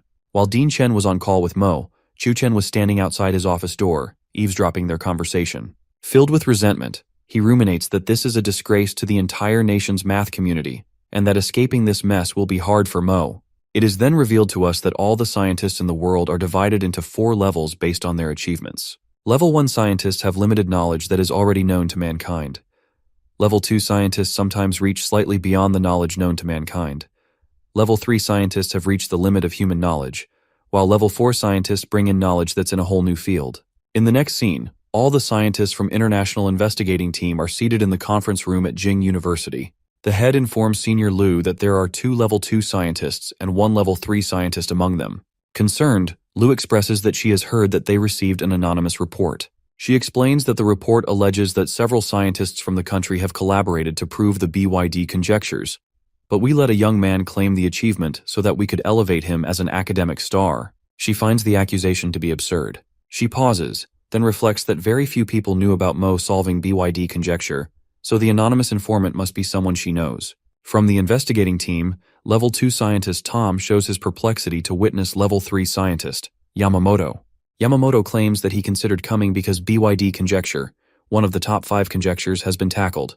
Yamamoto also reveals that he has made progress in his studies, and that progress was that he had tackled the XE conjectures. Astonished, Level 2 scientist Mary gets up from her seat and incredulously asks, has Yamamoto actually solved the 6th conundrum, conjecture outside of top 5 conjectures? With satisfaction, he hands over the papers to Tom and Mary, claiming that this is the first half of the proof for his solution for XE conjecture. Tom seems stimulated going through the papers. Mary mentions how Yamamoto will become a Level 4 scientist after completing his proof. Scientist Yamamoto strikes his hands together, announcing that he has decided on a great way to conduct the investigation. He illuminates that, since Sumo was able to solve one of the top 5 conjectures, he would reveal the first half of the proof in front of him. Sumo would have to complete the proof for XE conjecture within 2 hours. On hearing this, Senior Lu anxiously argues that what Sumo solved is different from XE conjecture. Yamamoto informs her that if Sumo cannot do it, the university's reputation will be harmed. Senior Lu, ruminating in anger, is lost in thought when Sumo enters the conference room. With satisfaction in his tone, he claims he will take the test. Mo explains that he overheard their conversation when he was on his way here. Senior Lu, visibly concerned, asks Sumo why he agreed to Yamamoto's challenge, pointing out that it's unfair to give only 2 hours to solve the XE conjecture. Mo ponders over how crucial it is for him to prove himself, as Yamamoto, from Sakura, seems to have malefic intentions aimed at destroying their academic reputation. Yamamoto, wearing a malevolent smirk, reluctantly points at Mo and asks that can he represent his nation's academic community. The papers were kept on the table. Mo lifts up the papers from the table and begins to review them, activating his imagination-storming ability. Mr. Yamamoto speaks arrogantly, referring to Lu, suggesting she should join their university because in 2 hours, her university's academic reputation will collapse. Yamamoto remarks harshly, claiming that being a Chinese scholar would ruin Lu's reputation and prevent her from studying abroad in the future. Vehemently, Lu responds sharply, but Mo signals with his hand, stopping Lu. Sumo informs him that we Chinese scholars wouldn't bother you. Making a decisive move, he hands over the papers to Yamamoto and asserts that he is ready to tackle the conjecture, adding that he doesn't need 2 hours. Ms. Mary inquires in disbelief that how Mo is so sure, as only few minutes have been passed since he took the papers. Mo responds promptly, explaining that a few minutes are enough for him to review proof. All the scientist freaks out at him for his casual mention of a proof. Mo informs them that he has developed an uncomplicated version of solution for this conjecture. Yamamoto rages in anger, calling Mo arrogant. Mo, ignoring him, picks up the chalk and begins solving the conjecture by his own method. He introduces a new formula. Walking everyone through the solution, he reveals that his approach of tackling the conjecture is more concise and uncomplicated. All the scientists get astonished. Yamamoto feels devastated and is still in the state of disbelief by his setback. One of the scientists is appalled, remarking that Mo is on par with a level 4 scientist. Chen Daogong, a level 4 scientist from China, speaks up, affirming that there's no reason to be shocked, since many scientists in the history have made groundbreaking discoveries at a very young age. Proving his point, he cites examples like Gormus, who discovered summation formula at the age of 10, and heptadecagon at the age of 24, and Newton, who invented calculus at the age of 23. He emphasizes that a true genius can emerge at any age. Pointing on Mr. Yamamoto, Sumo says without hesitation that since you said there are only 2 hours left in downfall of Chinese academic community, more like Sakura Nation was only few minutes away from humiliation. Mr. Chen Duogong, while agreeing with Mo, still reminded that he has to respect Mr. Yamamoto as he is a senior scientist. Apprehensive, Mr. Yamamoto contemplates how he will have to face a massive humiliation if details of this investigation would come to light. On the other hand, Mary and Tom discuss how this event will reverberate through the mathematics community. It marks a moment of appreciation for Mo, by all people from his university, as his brilliance shines through in front of the academic world. It's the next day now. Sumo's achievement in solving XE conjecture is making waves through social media, with everyone buzzing with the breakthrough. The news has left students in awe. Even the authorities have upgraded mathematics syllabus to version 4 of advanced mathematics. While Chu Chen walks towards the dean's office, he hears a bunch of people praising Mo for his incredible achievement. Kyo Chen lurks in envy, not expecting his strategy driven by resentment to be wasted. While planning another strategy to bring Mo down, he opens the door to the dean's office. To his surprise, he finds Senior Lu and Sumo standing in the office. Kyo-chan nervously inquires the reason of their presence in the office. Senior Lu looks Chu-chan in the eye and speaks in a heated tone, saying that she let herself handle this situation. She asks Chu-chan bluntly if he was the one who sent the anonymous report. With hesitation in his voice, Chu-chan asks her which report is she talking about. In a fit of rage, Senior Lu explains that the International Investigation Team accepted the BYD conjectures, but their only concern was if it was done by Sumo. If they approved it, they must have seen the copy of proof. She glares at him with fury, accosting him with a fiery tone that only Mr. Dean, she and Chu-chan have seen the proof. Hurling the papers at Chu-chan's face, she yells at him, inquiring how he could take such foolish step out of jealousy. Chu-chan collapses to the ground as the papers hit his face. Feeling abashed, Chu-chan mutters that his mind wasn't in the right place and apologizes to her. At which, Lu asks him to apologize to Mo for carrying out this scheme against him. Looking Sumo in the eye, guilt weighing on him, Chu-chan apologizes. Sumo, slightly embarrassed by the apology, responds that it's no big deal as he thought it would be a much bigger issue when he was informed by Senior Lu to come to her. As they hear Mo saying this, Chu-chan and Lu are astonished. Cho-chan speaks out in shock and exasperation, asking how this isn't a big deal for Sumo, even though it's clear that Chu-chan's career will be ruined. Mo, not wanting to say this but feeling he has to, informs Chu-chen that he himself jeopardized his own future so that Mo could solve a conjecture in such a short period of time. With self-assurance, Mo asks if Chu-chen thinks this was a big deal for him. In the next scene, all the boys are in the dorm. Wang Fei exclaims in bewilderment that it was very unexpected of his senior to set up Mo, and just as unexpected of Mo to let him go so easily. Zhang compliments him, saying he is so cool, and adds that he heard that the old man from Sakura couldn't even explain himself because Mo was able to complete the challenge he gave. Wang, agreeing with Zhang, says excitedly that he can get girls' number if he tells them that Sumo is his roommate. Sumo finds their reaction to be an overreaction. He decides to treat them both to dinner and informs that he has just received his bonus. Zhang, in astonishment, inquires what bonus he is talking about. Mo informs them that he received a bonus for solving the conjecture, and now he has a few millions. Zhang and Wang are stunned by Mo's words. The conversation quickly shifts as Mo asks them where Zhao Tiang is. Wang informs him that he went to play a practice basketball match against Dai University. Mo, curious, wonders if Zhao is truly talented enough that he managed to join the team as a freshman. Wang explains that they only recently discovered his athletic side, but despite being excellent in both academics and sports, Zhao is still incomparable to Sumo. Zhang, eager to praise Mo, adds that Zhao is lucky to have Mo as his roommate. Mo, picking up his jacket, dismisses gossiping and order them to come with him to watch Zhao's basketball game. After all, a practice match is still a match. The scene shifts to the basketball court, where the game is already underway. Zhao is playing, and he makes an impressive basket. Wang Fei, standing in the crowd, applauds loudly, shouting in excitement at how incredible Zhao's performance is. The audience around him, however, seems irritated when they listen his loud cheering. One of the cheerleaders approaches them and informs them that this is the side for Dai University's crowd, and Jing University's supporters are on the other side. Sumo quickly apologizes, explaining that it's his first time at the game. The girl eyes widen as she realizes she is speaking to Sumo, the renowned academic hero. The girls start praising him and declares themselves as his fans. Meanwhile, the players on the court gets annoyed when they notice the girls' attention shifting towards Sumo. One of the player mutters, criticizing Jing University's audience, claiming that they lack sports enthusiasm, which is why someone like Sumo is needed to liven up the crowd. While saying this, he charges towards Zhao Tiang, dribbling the ball. Without warning, he elbows Zhao in the chest, causing Zhao to lose his balance and fall hard onto the floor. All the players run towards Zhao in worry, asking if he is all right. Sumo, visibly upset, freaks out that the move is a charging foul.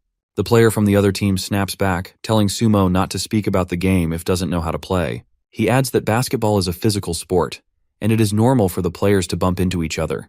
He suggests that if Sumo prefers a softer game, he can teach them too. One of the players from Zhao's team steps in, stating that making random substitutions is against the rules. The player from the opposing team argues back, claiming that this is just practice and there are no rules for it. He says with a smirk that if Mo isn't happy with how things are going, he should just join the match himself, and if he doesn't know how to play, he can stay quiet. Meanwhile, Sumo takes Zhao Tiang out of the basketball court.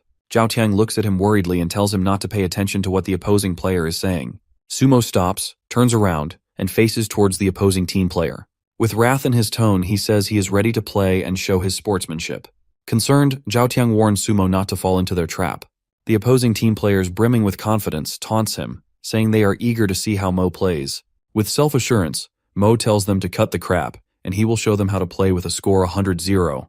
The next scene takes us to Jing University's basketball court, where Sumo confidently declares that he is going to win by 100 points. Upon hearing this bold claim, the guy from the other team utters that he must be out of his mind, but he is left astonished when our boy manages to snatch the basketball from him in a blink of an eye and runs to dunk it in the basket.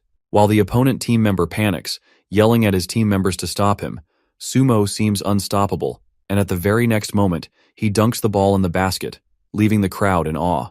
As soon as the player assures him that it's not going to happen again, Mo again takes the ball from him, making his jaw drop as our boy takes the shot and makes another goal. The scoreboard reveals that Jing University is leading with 39 points, while the other team from Nan University trails behind with 34 points. The captain of the Nan University, visibly frustrated, yells at his teammates, and the players can't hide the fact that Sumo is pretty good at the game. The captain is pissed at him as he mutters that it's bullshit, instructing his team to stop from shooting three-pointers as he won't play physically. With a deadly look in the captain's eye, he tells his team it's okay to play dirty. After that, the players make an attempt to Sumo and asks them if they're trying to stop him.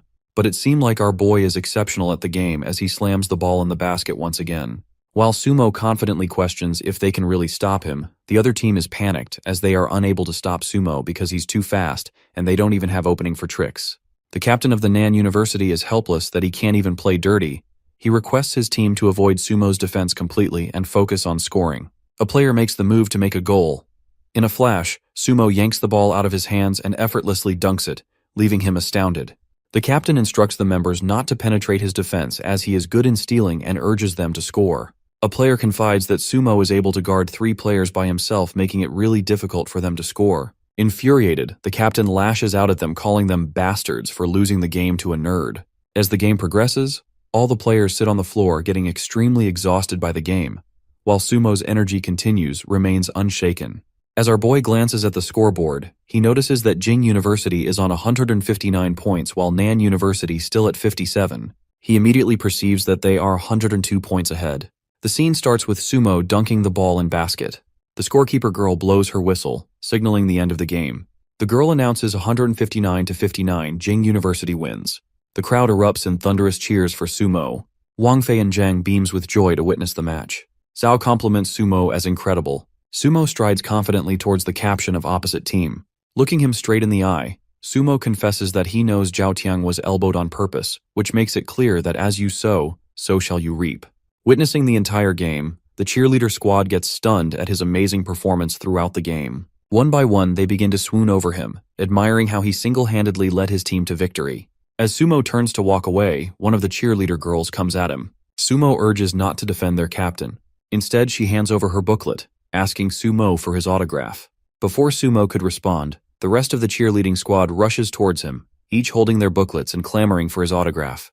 The girls start arguing over who should go first, their voices overlapping in a chaotic frenzy. Caught off guard, Sumo gets nervous, so he escapes through the girls' crowd. Meanwhile, the dorm boys watching this gets proud on how charming Sumo has become. The next scene unfolds in Dai University's literature department. Two students are at work when Mr. Chen Hai, a level 3 writer, enters the room calling for Zhao. His eyes fall on the stack of papers in Zhao's hands, asks what he's reading. Zhao informs that he was going through the marking sheet of college entrance exam, and his gaze lingered on an essay that received a perfect score. He thought it would be an interesting read, so he made a copy for himself.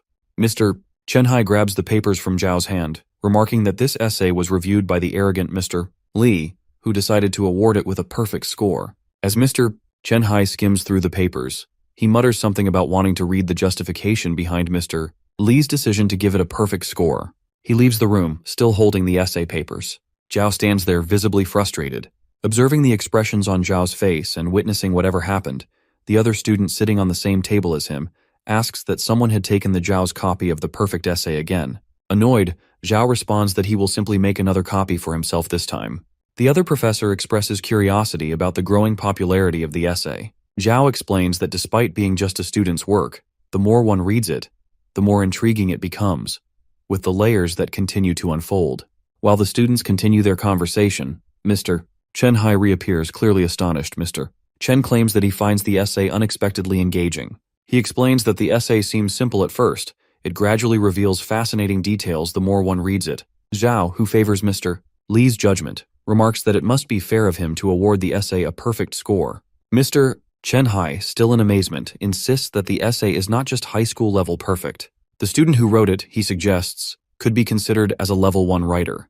With a sense of admiration, Mr. Chen Hai announces that he plans to share the essay with the Writers Association, as rare talents like these should be highlighted. He leaves the room, still in awe of the work. Zhao, unable to hide his resentment, mutters that Sumo will gain even more fame from this. When asked by the other student, he explains that Sumo is already a level 1 scientist, and with this essay, he will also become a level 1 writer. In the next scene, it becomes clear that the social media is flooding by Sumo's remarkable achievements. The tweets are pouring in about his last basketball game, his tackle of the BYD and XE conjecture, and his entrance exam essay. One tweet reveals that Sumo made an addition to his achievements, earning him the title of Level 1 Literary Writer. Someone also exposes his real Weibo account. Enthusiasm spreads quickly as everyone was eager to have conversations with him. The next scene takes place in the male dorm number 403. Our boy wakes up as his alarm rings at 7 a.m. As he unlocks his phone, he gets stupefied watching 97,000 messages flooding in. Stunned, he sits there, trying to process it all, when suddenly, the system girl appears, congratulating Mo for surpassing over 20 million fans and completing the hidden mission which was to become famous. In disbelief, the system girl praises Mo for completing the hidden mission with such potential, expressing that she didn't expected this from him. Mo, unaware, asks in confusion if gaining followers counts as completing a mission. Without thinking, he asks how gaining popularity relates to a learning system. Wrath in her tone, the system girl shrieks at Mo that life is a learning process too, and communication is also a skill to be learned. Noticing her anger, Mo quickly agrees with her, and then asks about his reward for completing the mission. The system girl, now irritated, explains that she was supposed to inform him about the mission, but since he triggered her, she tells him to figure it out on his own. Mo tries to convince her to tell him the reward, but she storms off in frustration. Determined, Mo decides to check the reward for himself. On the screen before him, he taps the option labeled Become Famous, only to be shocked by what he sees next. He witnesses that the mission has multiple levels. Level 1 is complete and Level 2 is still in process. While using his phone, he starts to contemplate if the remaining level is tied to the number of fans he has. Confident, he believes he can complete the remaining level on his own. His attention shifts to one of the tweets he received, which reads, Come and save these idiots at the brain contest. Mo frowns, puzzled. What exactly a brain contest is? The Brain Contest, an international variety competition. More than 10 countries from around the world gather to showcase their talents across various intellectual principles. Each participant competes individually, testing their abilities and knowledge. The event is a major platform for global talents. The teams included in the last contest were China, Lighthouse Country, Cherry Blossom Country, Eagle Country, and Witch Country. After the scores were tallied, the Lighthouse Country secured first place. This victory led to some mocking from Lighthouse Country, particularly aimed at China, which had performed poorly. The mockery from Lighthouse only fueled the anger in China, setting stage for a fierce rivalry. Now China is determined to regain its pride and take revenge on Lighthouse Country. Lighthouse Country is also ready to compete. The stakes are higher than ever and both the countries are preparing to win this time. The next scene begins in the cafeteria where the girl sitting in front of Sumo was eagerly informs him about the brain contest. She shares how the entire country is pinning their hopes on Mo to bring them victory and show Lighthouse Country that they've got the real talent. Mo, uninterested, dismisses it as just another crappy variety show. He sips his drink and nonchalantly tells the girl that he is uninterested. The girl, undeterred, slides the tab near him and urges to watch the video. Mo, having zero interest in the video, still plays it. The video is an interview featuring a spokesman from Lighthouse Country. The person in the interview shows confidence, declaring their goal is to defend. The interviewer states about the genius in China, Sumo, could pose a significant challenge. The spokesman immediately dismisses the idea. He argues that it is nearly impossible for an 18-year-old to be a level 1 scientist and level 1 writer. His words are met with applause from audience. He then tells about the superiority of Lighthouse students and firmly states that this time too, they will win without a doubt. Ending his debate, the spokesman he bets challenges our boy directly, claiming that the Chinese genius Sumo will never compete. He suggests that Mo's refusal will serve as an excuse for China to continue being boastful. The audience applauds again. As the video ends, the girl urges Mo to check the comment section. As he scrolls through the comments, he notices one recurring sentiment. The one who commit crimes against China must be slaughtered. Mo pauses, deep in thought. He realizes that this might be the perfect opportunity to complete the second level of his mission. With a determined look, he turns to the girl and announces that he is ready to participate. The scene is from outside the Jing University. Two girls, both from the same university, are discussing about Sumo's decision to participate in the brain contest. They express their excitement, hoping that he will win. Sumo and Juxi are walking nearby when they overhear the conversation. Juxi proudly tells Mo that he has become famous. But then her tone shifts to anger as she scolds him for not informing her about the contest. Noticing Mo's guilty expressions, Juxi immediately clarifies that she was joking. She then points out that Mo has also gained anti-fans. Showing him her phone, she reads aloud some of the comments criticizing him. The comments mock Mo, suggesting that he is not as talented as people think, and that the hype around him is exaggerated. Juxi turns her phone off and looks at Mo with her eyes full of hope, urging him to do his best. Mo, filled with pride, promises to bring home the champion cup for her. Juxi giggles and tells him she believes him. Together they walk away. The next scene takes place in Brain King program office. A man sits at a table smoking a cigarette, looking weary. His assistant enters the room and informs him that their last sponsor has pulled out. The man reacts angrily, exclaiming that they had even offered them the naming rights, and yet they are leaving. He calls the situation absurd. The assistant nervously asks what their next step should be, since they have no money left. The scene shifts to a flashback, where three men are having conversation about the program. The bald man tells them that the viewers' rate for the show aren't good, and suggests they find more cost-effective advertisements for the show. The man with glasses adds that their team lost the last time, and sponsoring this kind of program will have a negative effect on their brand. Returning to the present, the man contemplates the situation.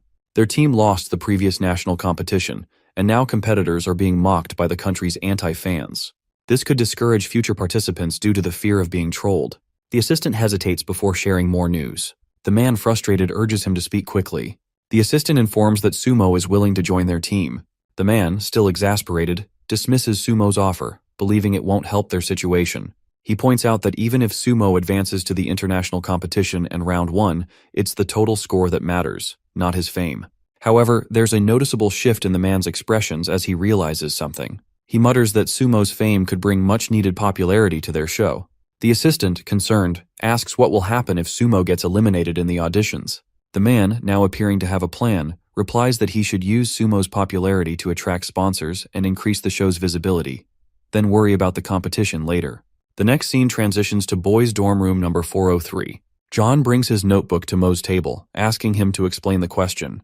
Wang Fei, in a dismissive tone, tells Zhang to stop disturbing Boss Su.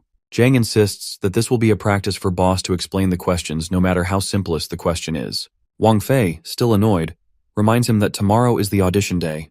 Mo informs them that the program team called to tell him that he doesn't need to audition, and he is already promoted to preliminary rounds. Both Zhang and Wang Fei get astonished by his immediate promotion. They praise Mo, marveling at how the program director must have recognized his ability. Zhang notices Zhao Tiang using his phone and asks him if he is pretending to use his phone. Zhao tells that he is looking through the hot searches and notices that Mo is the only one promoted to the preliminary rounds without needing an audition. Zhao informs the group that Mo has gained anti-fans who are actively trying to embarrass him. He then exclaims that he feels like someone is orchestrating all of this behind the scenes. Zhang responds, suggesting it will be beneficial if someone were pulling the strings. Zhao, visibly concerned, points out that if Mo fails, the Knightsons will be furious. With self-assurance, Mo urges the boys to have confidence in him. Adding up, he mentions a quote, "In the face of absolute talent, everything in nothing." 3 days later, it's the day for the Brain King debate competition preliminary round. The crowd is electric with excitement as the host, Zhang Cheng, welcomes everyone. She informs the audience that 100 competitors have made it to the preliminary round from 1,000 to 10,000s of applicants. Zhang then introduces the competitors and explains the format. They must answer the questions simultaneously, and only the first 10 participants to answer correctly will earn points and move forward as true competitors. These top 10 will represent the country in international competition. Zhang Cheng calls all the participants onto the stage. When Zhang and Wang from the audience spot Sumo, they wave at him, calling out to him as boss. Sumo waves back, at which the girl sitting in front of Zhang and Wang thinks he's waving at her, becoming thrilled at the thought of his smile. Zhao Tiang, sitting behind Wang Fei, is impressed by how many supporters their boss has. As all the participants intake their positions, Zhang gives the countdown, and the competition begins. The first question appears on the screen. Pictures from which the participants have to identify the one that is different from the rest. Zhang is taken aback, commenting that he didn't expected these types of questions to be included in the competition. Wang Fei laughs at one contestant who looks utterly confused while studying the screen. Zhao Tiang mentions having heard of a technique called 3D eye. He explains that by overlapping the left and right images with your eyes, the difference between them will become apparent. By adjusting your view vertically and horizontally, the distinct image will reveal itself more quickly. Wang Fei notices Sumo's baffled expressions while looking at the screen and realizes that Sumo is unfamiliar with the 3D eye method. The scene transitions to the backstage, where the program leader is monitoring the live feed of the front stage. The assistant enters the room, informing the leader that the hot searches have been manipulated to trend on the internet. The top search headline reads, "China's top genius can't even pass the preliminary round." The leader plans to use this controversy to spark outrage, hoping to generate publicity and attract sponsors towards his program. The leader then exclaims that he had designed the questions without any emphasis on mathematics. While Sumo may be genius, the leader muses, he isn't so extraordinary that... The leader notices Sumo's change of behavior. Sumo confidently clicks on the buzzer. The host immediately announces that only 10 seconds have been passed since the picture was shown, yet Sumo has already buzzed in to answer. After a brief pause, Zhang announces in disbelief that Sumo's answer is correct. The audience is shocked. Zhang, astounded, shouts that he didn't even finish looking at all the 100 pictures. Zhao, turning to Sumo, remarks that he always knew Boss was a genius, but didn't realize he was this overpowered. Meanwhile, Sumo reflects on his last reward, the supervision power. It proves to be incredibly powerful and advantageous for him. One by one, Sumo answers 7 questions correctly in a row. He scores 70 points, securing the top rank. Wang Fei compliments him, marveling at his skills, while Sumo basks in the praise, feeling overly proud. Meanwhile, the leader still watching the screen from front stage, his fury mounting as our boy continued to excel. His carefully led conspiracy is falling apart. He had assumed Sumo was merely a mathematical genius, so he intentionally included the intelligence questions to trip him up. Yet, to his astonishment and frustration at the same time, Sumo proves to be an all-around genius. The leader's assistant enters the room, looking nervous, and reports that the situation is really strange. The leader snaps at him, saying that he can see it himself. The assistant hesitates before explaining further. Facing the phone screen towards the leader, he elaborates that the online reviews are unusual. The leader grabs the phone and starts scrolling through the comment section. The screen is filled with negative feedback, accusing the program team of rigging the game and changing the questions on purpose so Sumo could easily answer them. The assistant nervously suggests hiring a hype team to boost the show's popularity and ratings. The leader explodes with anger, furious that instead of targeting Sumo, the assistant's actions are sabotaging their own program. The next scene then flashes back to 12 hours earlier, where we got to know that the assistant did a strong PR company, but what they didn't anticipate was in just a few short hours, it already hired many people. The worker seems to be impressed by Sumo and says that the target does not seem to have anything bad about him. Listening to this, the head reminds him that he has been working as an anti-fan for 2 years, inciting war, flaming people so he doesn't need to know anything bad about them, and clarifies him to get done with the work and tear them apart. After that, the team gets to work, and there seems to be an error in the communication that is flaming the program team, instead of insulting Sumo. The scene then takes us to Sumo, who appears to be answering all the questions correctly, and takes the first place in the scoreboard with a total of 150 points. On the other hand, Wang Fei and Zhang cheers up for Sumo and makes fun of the second competitor, whose score was 104 points at this point.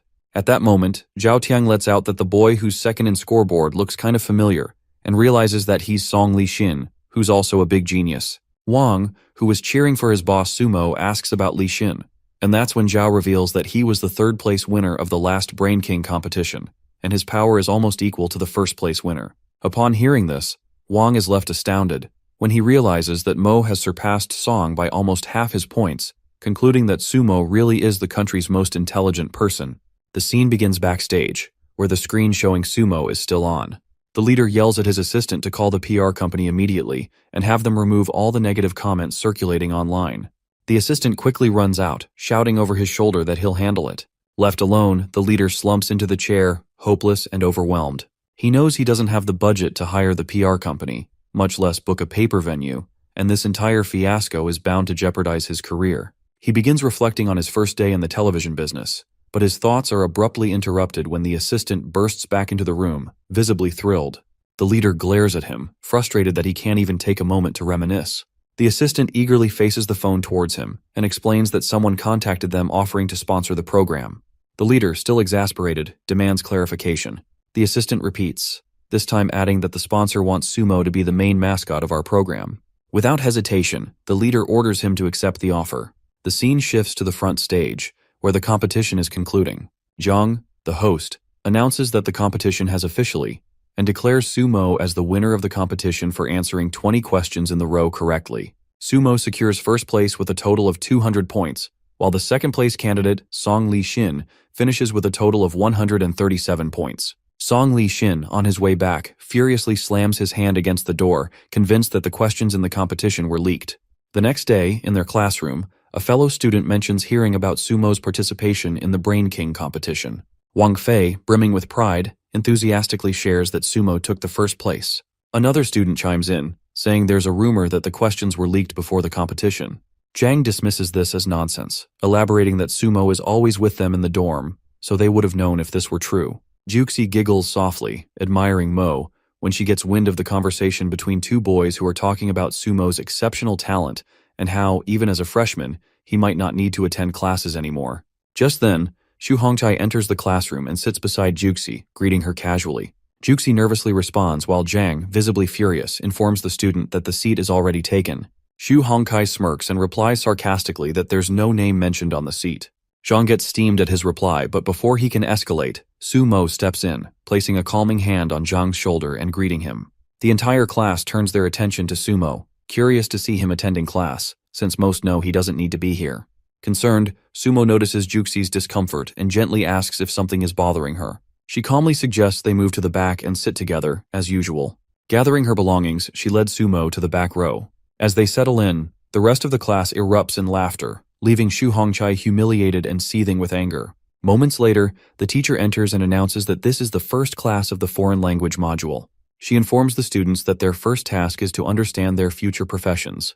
The atmosphere in the room shifts, and the lesson begins. Sumo, concerned, scribbles a note on a piece of paper asking Juxi to share whatever is troubling her. Meanwhile, the teacher continues her lecture at the front of the classroom.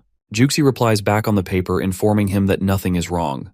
The teacher explains to the class that although the field of foreign languages is not as complicated as physics or mathematics, it is a profound field of knowledge that offers numerous opportunities, such as becoming a simultaneous translator, or even a foreign relation diplomat. While the teacher continues speaking, Sumo remain engrossed in writing on the paper. Suddenly, the teacher announces an exercise and instructs the students to translate a passage she writes on the board. Picking up a piece of chalk, she writes a Chinese passage. Xu Hongkai eagerly raises his hand, volunteering to translate the passage. Zhang and Wang, still furious at him for what he did, exchange annoyed glances as Xu Hongkai stands up and make his way to the board. While walking, he sneers inwardly, convinced that even if Sumo is considered China's top genius, he is no match for him in the foreign language module. Xu Hongkai completes his translation and steps back. The teacher examines it and comments that while his work isn't entirely wrong, it still lacks precision. She assures that mastering such skills will come with time, as they have 4 years to refine their abilities. Dismissing Xu Hongkai, she asks him to go back on his chair. The teacher then turns to Sumo, calling on him to translate the passage. Caught off guard, Sumo looks at the teacher in confusion and asks what translation she means. He adds that he wasn't paying attention and needs clarification on which language she wants it translated into. Li Xin perceives that Sumo is faking his knowledge of translation to provoke the teacher. The teacher, visibly irritated, glares at Sumo and sharply instructs him to come to the board. She challenges him to write as many languages as he knows. Sumo walks to the front confidently. The teacher hands over the piece of chalk to him. He pauses for a moment, staring at the blank board. Meanwhile, Xu Hongkai chuckles slowly at him that Sumo's fake knowledge will be exposed.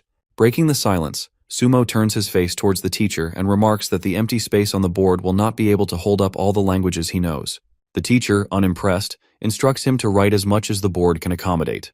From the back of the classroom, Zhang whispers sarcastically to Wang that the teacher seems to explode in anger. The rest of the class begins to make fun of Sumo. One of them starts recording on their phone, calling it a historical moment, while Xu Hongkai whispers in delight, expecting Sumo to embarrass himself. Sumo begins to write same passage in multiple languages. Student, who was recording the scene, gasps, claiming in disbelief that Sumo has already written it in over 20 languages. Another student, stunned, asks if he is using any devices. The first replies in awe that Sumo isn't using anything but his own knowledge. The teacher, astounded, slowly takes off her glasses. Her mind races as she recalls writing the original passage herself just the day before. She examines Sumo's translations more closely, realizing that only are they accurate, but they also highlight logical and uncommon writing. The teacher, stunned, reflects on the display before her. Even she, with years of study, has mastered only 5 languages, yet Sumo demonstrate the level of profession that would take maximum 20 or more years to achieve. Sumo hands the chalk back to her and informs her that he cannot fit any more translations on the board. The teacher dismisses the class, her thoughts consumed by extraordinary talent of an 18-year-old. She decides to speak with Dean about Sumo's abilities. Meanwhile, the student who is making the video plans to upload the video, eager to share this moment with everyone. As Sumo returns to his seat, he leans forward to Juxi and asks with mock arrogance that how good he is. Juxi giggles softly and responds that he is really good. In playful curiosity, she asks why he is suddenly becoming flamboyant. Sumo sniggers in front of her but keeps his thoughts private, knowing all of this is possible because of the scholar system. The next scene takes us to dorm number 403. The system girl appears, congratulating Sumo on his performance during the rematch, which has been significant for his mission progress. Intrigued, Mo asks the system girl to display the panel in front of him. With a snap of his fingers, a glowing panel appears in front of him. The panel lists the skills which included unforgettable memory, master calligraphy, golden eyes, master go mastery, language mastery, and brainstorm. The panel also shows Mo's total points at 0 and his value point at 133.75923. Mo frowns and asks about the unchanged points. The system girl explains that these points are achievement points, and its system will only unlock once he meets the required level of followers. Sumo argues that he already has 13 million followers. The system girl clarifies him that he needs to have 20 million followers to activate the achievement point system, which will automatically raise the points. Sumo falls back onto his bed, staring at the ceiling in frustration. He wonders how long will it take to meet the requirement and resolves to adopt a high-profile strategy to gain the followers faster to activate the point system. The next segment commences in the principal's office. Sumo knocks on the door and the principal invites him in with a warm greeting. Sumo requests the principal for a leave of absence. With a relaxed demeanor, the principal inquires if the leave is for the King of Brains tournament and how long will it take. Sumo informs him that competition team said that it would take maximum of half a month. The principal nods thoughtfully and tells Sumo that King of Brains have become really popular, so he should perform well and not bring embarrassment in the name of Anna University. Sumo reassures him, inwardly reflecting that the King of Brains trophy is already as good as his. The next scene transitions to the TV station director's office. The director is going flipping through a file of candidates for the upcoming competition. He pauses and observes that a graduate from Imperial University, Song Li Xin, is on par with the freshman, Sumo, of Anna University. Both are exceptional mathematicians, young and immensely talented. The team leader, standing in front of him, adds that they both are on the same level, but Song Lee is focusing more on social promotions. Adding up, he informs that Song Lee came on the 3rd place in last Brain King competition, which was bad luck since his abilities are equal to the 1st place winner. He continues, noting that Song Lee Shin was originally set to lead the team in the international competition. The director considers this and asks if Sumo will now be chosen instead. The leader confirms and praises Sumo's remarkable skills. The director commends the leader for his work. Adding up, he inquires about the ongoing internet trolls targeting the event. The leader, a bit nervous, tells that people are spamming frequently, closely monitoring the situation. The scene opens with an intense internet rivalry brewing between two factions. One group passionately claims that Sumo is the finest young scholar of this generation. In contrast, the opposing group argues that while Sumo is undoubtedly a genius, but he cannot surpass individuals with who are 100 or even 1,000 times more experienced. The debate grows heated, with the first group dismissing their opponents as jealous distractors, labeling them as sprayers. The second group retaliates, calling the first as brain-dead fans. As the exchanges intensify, neither sides show any signs of backing down, and the rivalry continues to escalate across the social media. The next scene takes us to the director's office. He addresses the leader, emphasizing the importance of focusing on his assigned work. Since it is a variety show, it's important to stay aligned with the public opinions to win their favor. The director adds that if the leader manages everything well, he can secure a promising future for himself. With determination, the leader assures him. Inwardly, he reflects that this is his chance to shine now, and he must make Sumo the highlight of the show. The scene transitions to the meeting room. Making sure everyone is present in the room, the leader announces the start of the meeting. One of the members silently questions the necessity of gathering in person instead of communicating through email. The leader, with a clear purpose, announces that for the sake of the show's popularity, each contestant will have to choose a challenge that cannot be repeated. The announcement causes unrest among some of the members, finding the challenge unfair. However, the leader continues to speak, revealing Professor Chang from University of Science and Technology to be their judge. The mention of Professor Chang astonishes the group, as his expertise are renowned. The leader elaborates that Mr. Chang is the most authoritative person to evaluate the difficulty of each project. The leader then asks them to choose a difficulty level ranging from 1 to 10, assuring them that by the end, they will have an objective evaluation. He confidently declares that difficulty level of 7 cannot be tackled by the average so-called genius. The red-headed member, visibly satisfied, remarks that it won't be an issue for him if Professor Chang is the judge. Pausing for a moment, he reveals that the last person to pick will be at a disadvantage. The others glance at him, puzzled. The leader clarifies that he has called everyone to discuss this matter. Acting as a mediator, he will present all the options, giving everyone a right to choose the project that best suits them. Sumo, raising his hand, utters that since he was the last one to come, he will be the last one to choose. Song Lee Shin stands up abruptly, walking towards the table displaying the series of projects. Without hesitation, he picks up the card labeled with a difficulty level of 9.5. The leader, shocked and confused, inwardly perceives that he had intended Sumo to take on the hardest level since he is the biggest selling point of the show. All the members are left astonished looking at the card Lee Shin picked. Breaking the silence, the leader asks if he's sure to pick that card. With overconfidence, Song Lee replies that it's his choice to make. Then, in a sharp tone, he asks all the other members to choose their cards quickly and get out of here. The members exchange glances, marveling at Song Lee's boldness in selecting such a high difficulty level card. After that, one by one, all the members step up to choose their cards. Finally, only Sumo was the remaining one. Song Lee asks him to choose his card. Sumo notices and finds it weird how Lee Shin was targeting him. The only card left on the table is labeled with a difficulty level of 10, microscopic water identification. Sumo steps forward and picks up the card without hesitation, accepting the ultimate challenge. The red-headed member seems to be in a state of disbelief when he witnesses Sumo's choice of the card.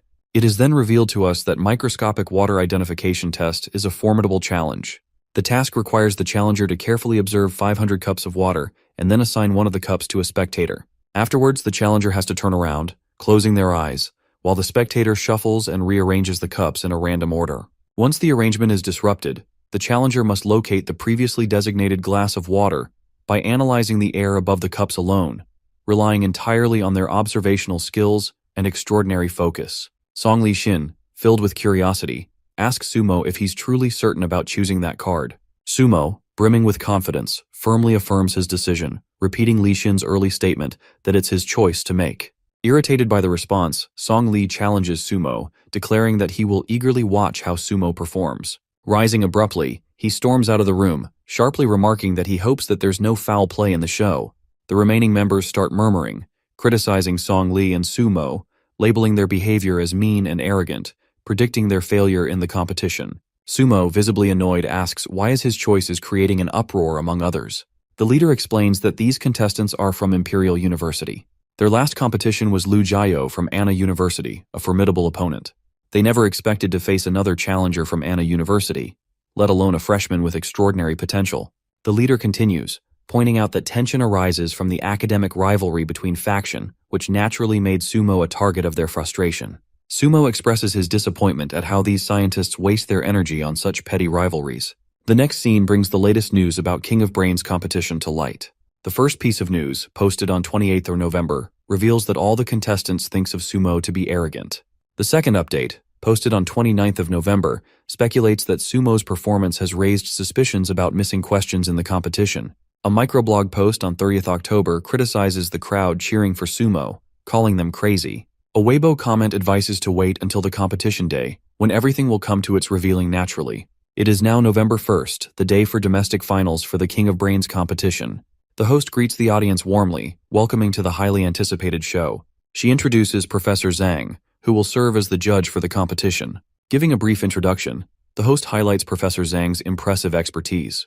He is the youngest expert in the field of brain research, and his papers have been unanimously recognized by the academic community, both nationally and internationally.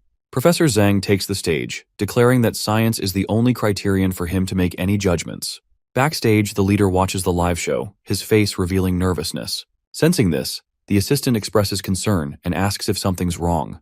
The leader reflects inwardly on Sumo, that his future is in our boy's hands now. The scene transitions to the leader's office, where Sumo is sitting in front of him. The leader tells Sumo, since everyone has left, it's time for the arrangements. He asks if Sumo will act as the audience's trustee, or if he should handle the matter on his own. Sumo, visibly confused, questions what is he talking about. The leader presses further, asking him if he wants to take on the challenge all by himself. Sumo grows visibly exasperated, and the leader repeats his question, sensing his frustration. Finally, Sumo responds in an imposing tone, clearly raged, declaring that if any falsifications are involved, he will simply quit the competition. The leader grasps, pointing to Sumo, and warns him not to ruin his career. The scene transitions to the venue where the competition is underway. Professor Zhang announces that the red-headed contestant's performance was good enough to score a 9 based on execution, but keeping up with the difficulty, he can only score him 54. The host adds that this score does place the contestant in top 5 ranking. The host then announces the next contestant, Song Lee Shin, introducing him as the seed of the competition. She highlights that his chosen project is face recognition and its difficulty level is 9.5. Before Song Lee begins, she engages Professor Zhang in a discussion. Addressing the viewers' questions about face recognition isn't just a competition of eyes, but it's considered as King of Brains competition. The judge explains that face recognition is not merely a test of eyesight, but a comprehensive challenge that requires exceptional skills like brain power, calculation, memory, image process skills, and so on. He further adds that some people can recognize spatial distances faster than others.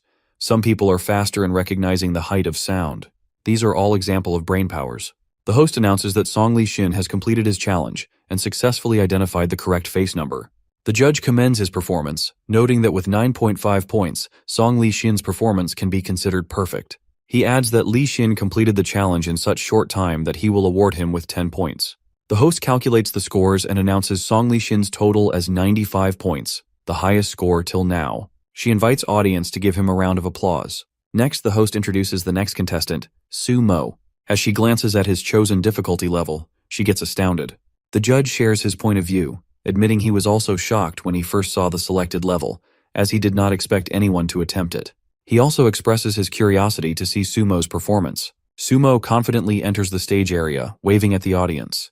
Addressing the crowd, the host announces that she will select a volunteer. Numerous hands rise from the audience, and she eventually chooses a young man who eagerly steps up to the stage. She explains to the audience that a question with a 10-point difficulty is the ceiling power of human brain power. She adds that everyone must wait and watch whether Sumo can complete this challenge. The scene switches to Studio 2, where the other contestants are watching the screen from the competition. One contestant, smirking, questions Song Lee if he was the one to arrange the audience to insult Sumo. Song Lee Shin replies dismissively, stating that his only concern is ensuring there's no cheating in the competition. He mentions that he personally inspected the props earlier, which seemed fine to him. He contemplates that even if Sumo has any tricks, it might involve techniques like false focus to detect a difference. He assures himself that as long as audience is not a trustee, Sumo will get embarrassed automatically. The member standing beside him remarks that unless someone cheats, no one will complete a project like this because true competition always relies on hard power. Arrogantly, Li Xin says, pointing at Mo, "What power a clown that even the math department is afraid to choose can have." The scene shifts back to the competition hall, where Sumo stands before a table filled with glasses of water. The volunteer analyzes that there's no mark on any glass that will make it different from others. The volunteer selects a glass of water, which Sumo closely examines, holding it up to observe it in detail. The audience is watching him with full concentration, curious to evaluate if he can achieve the impossible. The host asks Sumo if he is ready to begin the challenge. Sumo confidently confirms that he is. He puts on a blindfold and turns around as the volunteer changes the position of the chosen glass. While this happens, the host engages with the judge, asking him the probability of success for Sumo. Professor Zhang claims that he is unaware of the exact probability, but he believes that this project has reached the limit of human ability. Sumo removes his blindfold and begins carefully examining the glasses kept on the table. The professor continues to speak, estimating probability of success is not more than 1%. Sumo silently focuses on one glass, carefully analyzing it.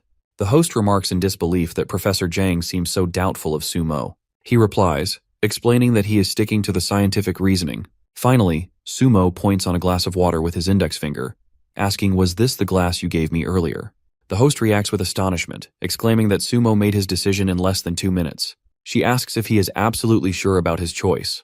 Sumo confirms confidently, standing by his answer. The host, in disbelief, announced that Sumo has identified the correct glass. She urges the audience to applaud for his performance. Sumo waves his hands out in the air, radiating pride. Meanwhile, back in Studio 2, Song Li jumps to his feet, shrieking in shock that how is this possible? The other contestant, in disbelief, asks if this was cheating. He suggests it could be the glass having thick or thin bottom. Song Li disagrees, explaining that he has already examined the cups before the competition. He also points out that even the technique of defocusing cannot reveal the difference. Inwardly, he wonders how Sumo manages to do that. The scene shifts to the competition venue. The host acknowledges that it's hard to believe, and then turns to Sumo, asking him to reveal the technique by which he was able to do this. Sumo, a little nervous, tells that he simply saw it. The host then turns to Professor Zhang and questions him about the science principle behind Sumo tackling the challenge. The judge responds that Sumo must have the 4-eye vision, a rare ability. Curious, the host asks what that is. Professor explains that many mammals are unable to distinguish between yellow and certain abstract colors. To them, tigers and plants appear the same color. The ordinary human eye can see 3 different colors, but people see crow as black, which birds perceives as colorful.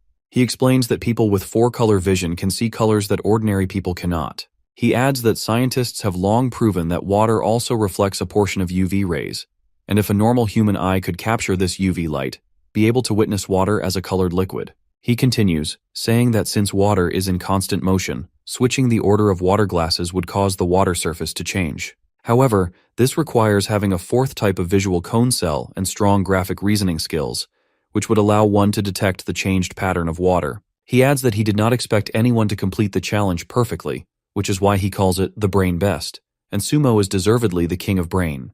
The scene transitions to the studio where King of Brains Overseas Tournament is taking place. The host congratulates competitor William for securing first place in the Lighthouse Nationals. William is sitting in the VIP section at the back of the studio. Feeling overly cocky, William says that no one in his competition can beat him.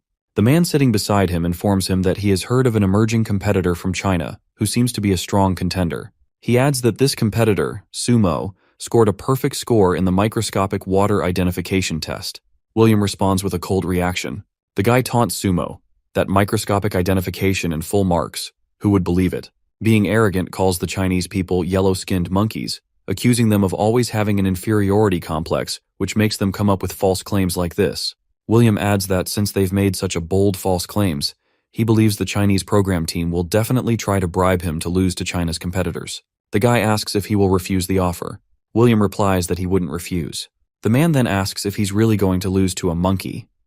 William smirks and says that both money and victory must be secured. The other guy asks what would happen if they expose William. With overconfident demeanor, William replies that they wouldn't dare to expose him, because doing so would put their own reputation at risk. The guy calls William a devil. At which, William responds by saying that the world works like this. When the weak commits a sin, they lose everything, but the strong ones can take it all. Sumo walks through the corridor of his university when suddenly someone grabs his forearm around their fist, pulling him along. He shouts but quickly realizes it's Senior Lu. She explains that she needs to ask him a favor. Concerned, Sumo asks what it is. Lu reveals that it's a personal matter. Calling her as his sister, Sumo assures her that she can tell him anything. She tells him that her parents have insisted she go on a blind date, and she wants Sumo to accompany her and pretend to be her boyfriend. Sumo is stunned by the request, and mentions that he already has a girlfriend, suggesting she ask someone else for help. Senior Lu, however, insists that she has no other friends except Sumo, and since he calls her his sister, he can give his sister a favor. Sumo responds that he would help if he didn't have other commitments. Senior Lu, clearly upset, warns that if he refuses to help her, they won't be friends in future, and she would also lose her family. Feeling pressured, Sumo quickly agrees to help and comments that Senior Lu's persona has changed. She pulls him along and tells him that they're going shopping. She explains that Sumo couldn't wear casual clothes he is already wearing to the event. He needed formal attire. Sumo protests that he hasn't worn any formal clothes since he was a child. Noticing Lu's irritated expressions, he immediately agrees, adding that he hopes it won't cost her too much.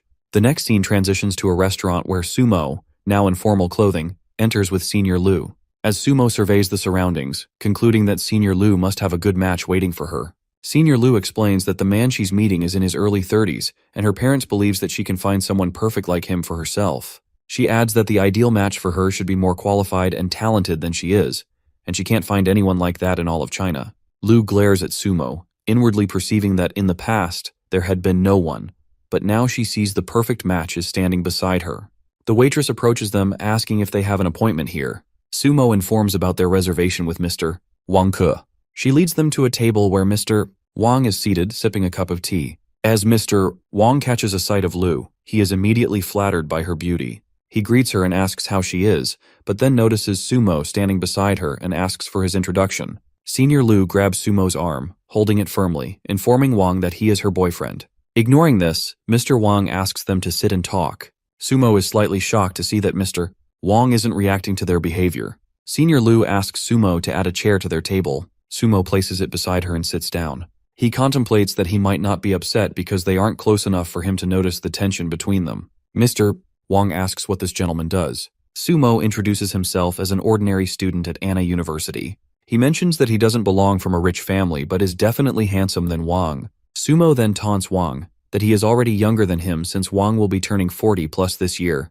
Mr. Wang compliments Sumo, saying that he is quite eloquent. He then questions Sumo about his family's profession. Sumo taunts him again, remarking that he is really old and still out checking the account of his family.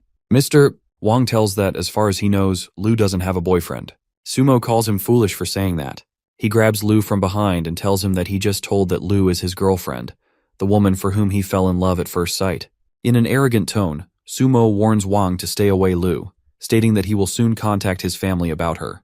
Mr. Wang becomes extremely triggered and storms out of the table. As soon as Wang leaves, Sumo immediately removes his hand from Lu's back and nervously tells her to forget what just happened. He explains that he was just angry at Wang and had no intentions of taking any advantage of Lu. Filled with emotions, Lu thanks Mo for his help. She tells him that she cannot repay him for what he's done, and then asks his opinion for actually being her boyfriend for real. Sumo is stunned by her question and dismisses the idea as ridiculous. At that moment, Mo's phone starts ringing. He informs Lu that it's the head of TV station, so it's important for him to take the call. Sumo quickly leaves and asks to contact her later. As Sumo leaves the room, Senior Lu, being upset, speaks to herself that she actually didn't like Wang. The scene transitions to the TV building. As Sumo enters, the leader apologizes him to ask him to come on short notice. Sumo tells him that it was no trouble for him. Inwardly, however, he feels relieved, perceiving that the phone call saved him from a huge problem and that it would be an issue if Juxi finds out about what happened with Lu earlier. The leader escorts Sumo to the conference hall, where all the other contestants are already gathered. One of the members remarks at Sumo that he is the last one to arrive. Sumo explains that he is just a freshman, and so it's hard for him to take time off from classes. The members get astounded at his explanation that he is just a freshman. The director compliments that he is so young to have such achievements. The leader announces that the reason for calling everyone here is to introduce a training session before the competition. Sumo, unimpressed, casually remarks that it's just a variety show. There's no need for training. The leader then explains that 2 days ago, a number of overseas contestant who suggested to fake the match. Song Lee frowns and interjects that they were so cocky in the previous competition. Why are they suddenly asking us to pretend to lose to them?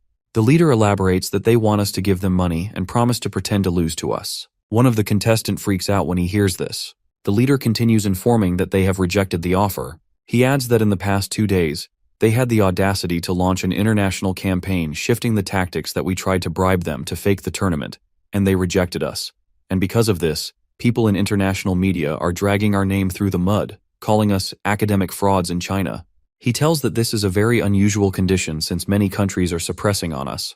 He tells that the nature of competition for them now is to either win or lose. At this moment, a screen appears in front of Sumo revealing his mission as Science Without Borders, which includes Prove the World with Strength. The power of science is pure. No conspiracy or scheme should be involved. For all these, the reward will be an advanced lottery chance. The leader then introduces 2 academicians of the Chinese Academy of Sciences and informs that this time they will be responsible for their training. 4th-level scientist, academician Zhao addresses the group that they are pride of the country, but even the top-class students can further improve themselves with the help of training. By assessing everyone's memory, calculation, observation, and experience, he will then arrange the order of play according to the strength of each contestant. Song Lee sneers inwardly that Sumo is no better than him. Mr. Zhao concludes that this is a week-long training, so everyone should work hard to perform their best in the competition for the sake of their country's reputation. The scene transitions to the X-City headquarters, where the academician review Sumo's work. Their jaw drop as they analyzes the perfection of his calculation and observation. Sumo is confused to watch their expressions. The academicians dismiss the training class. The leader asks the reason of dismissing the training, since it was planned for a whole week. Mr. She tells that there's no need for the training since there's an all-round talent, and this time they will surely win. The other academician explains that Sumo scored a perfect score in preliminaries with his excellent memory. Adding up, he tells that he has tackled the top 5 conjectures since he has best calculation power. He adds that microscopic water identification concludes that his observation power is unparalleled. Mr. Xiao tells that now that he has witnessed it all, it is time to believe in his abilities. The next scene is from 1 week later at the airport. Sumo tells stands ready to board his flight. Juxi encourages him to do his best but not push himself too hard. Sumo tells her not to worry, assuring her that he will definitely win since he is the strongest genius learner.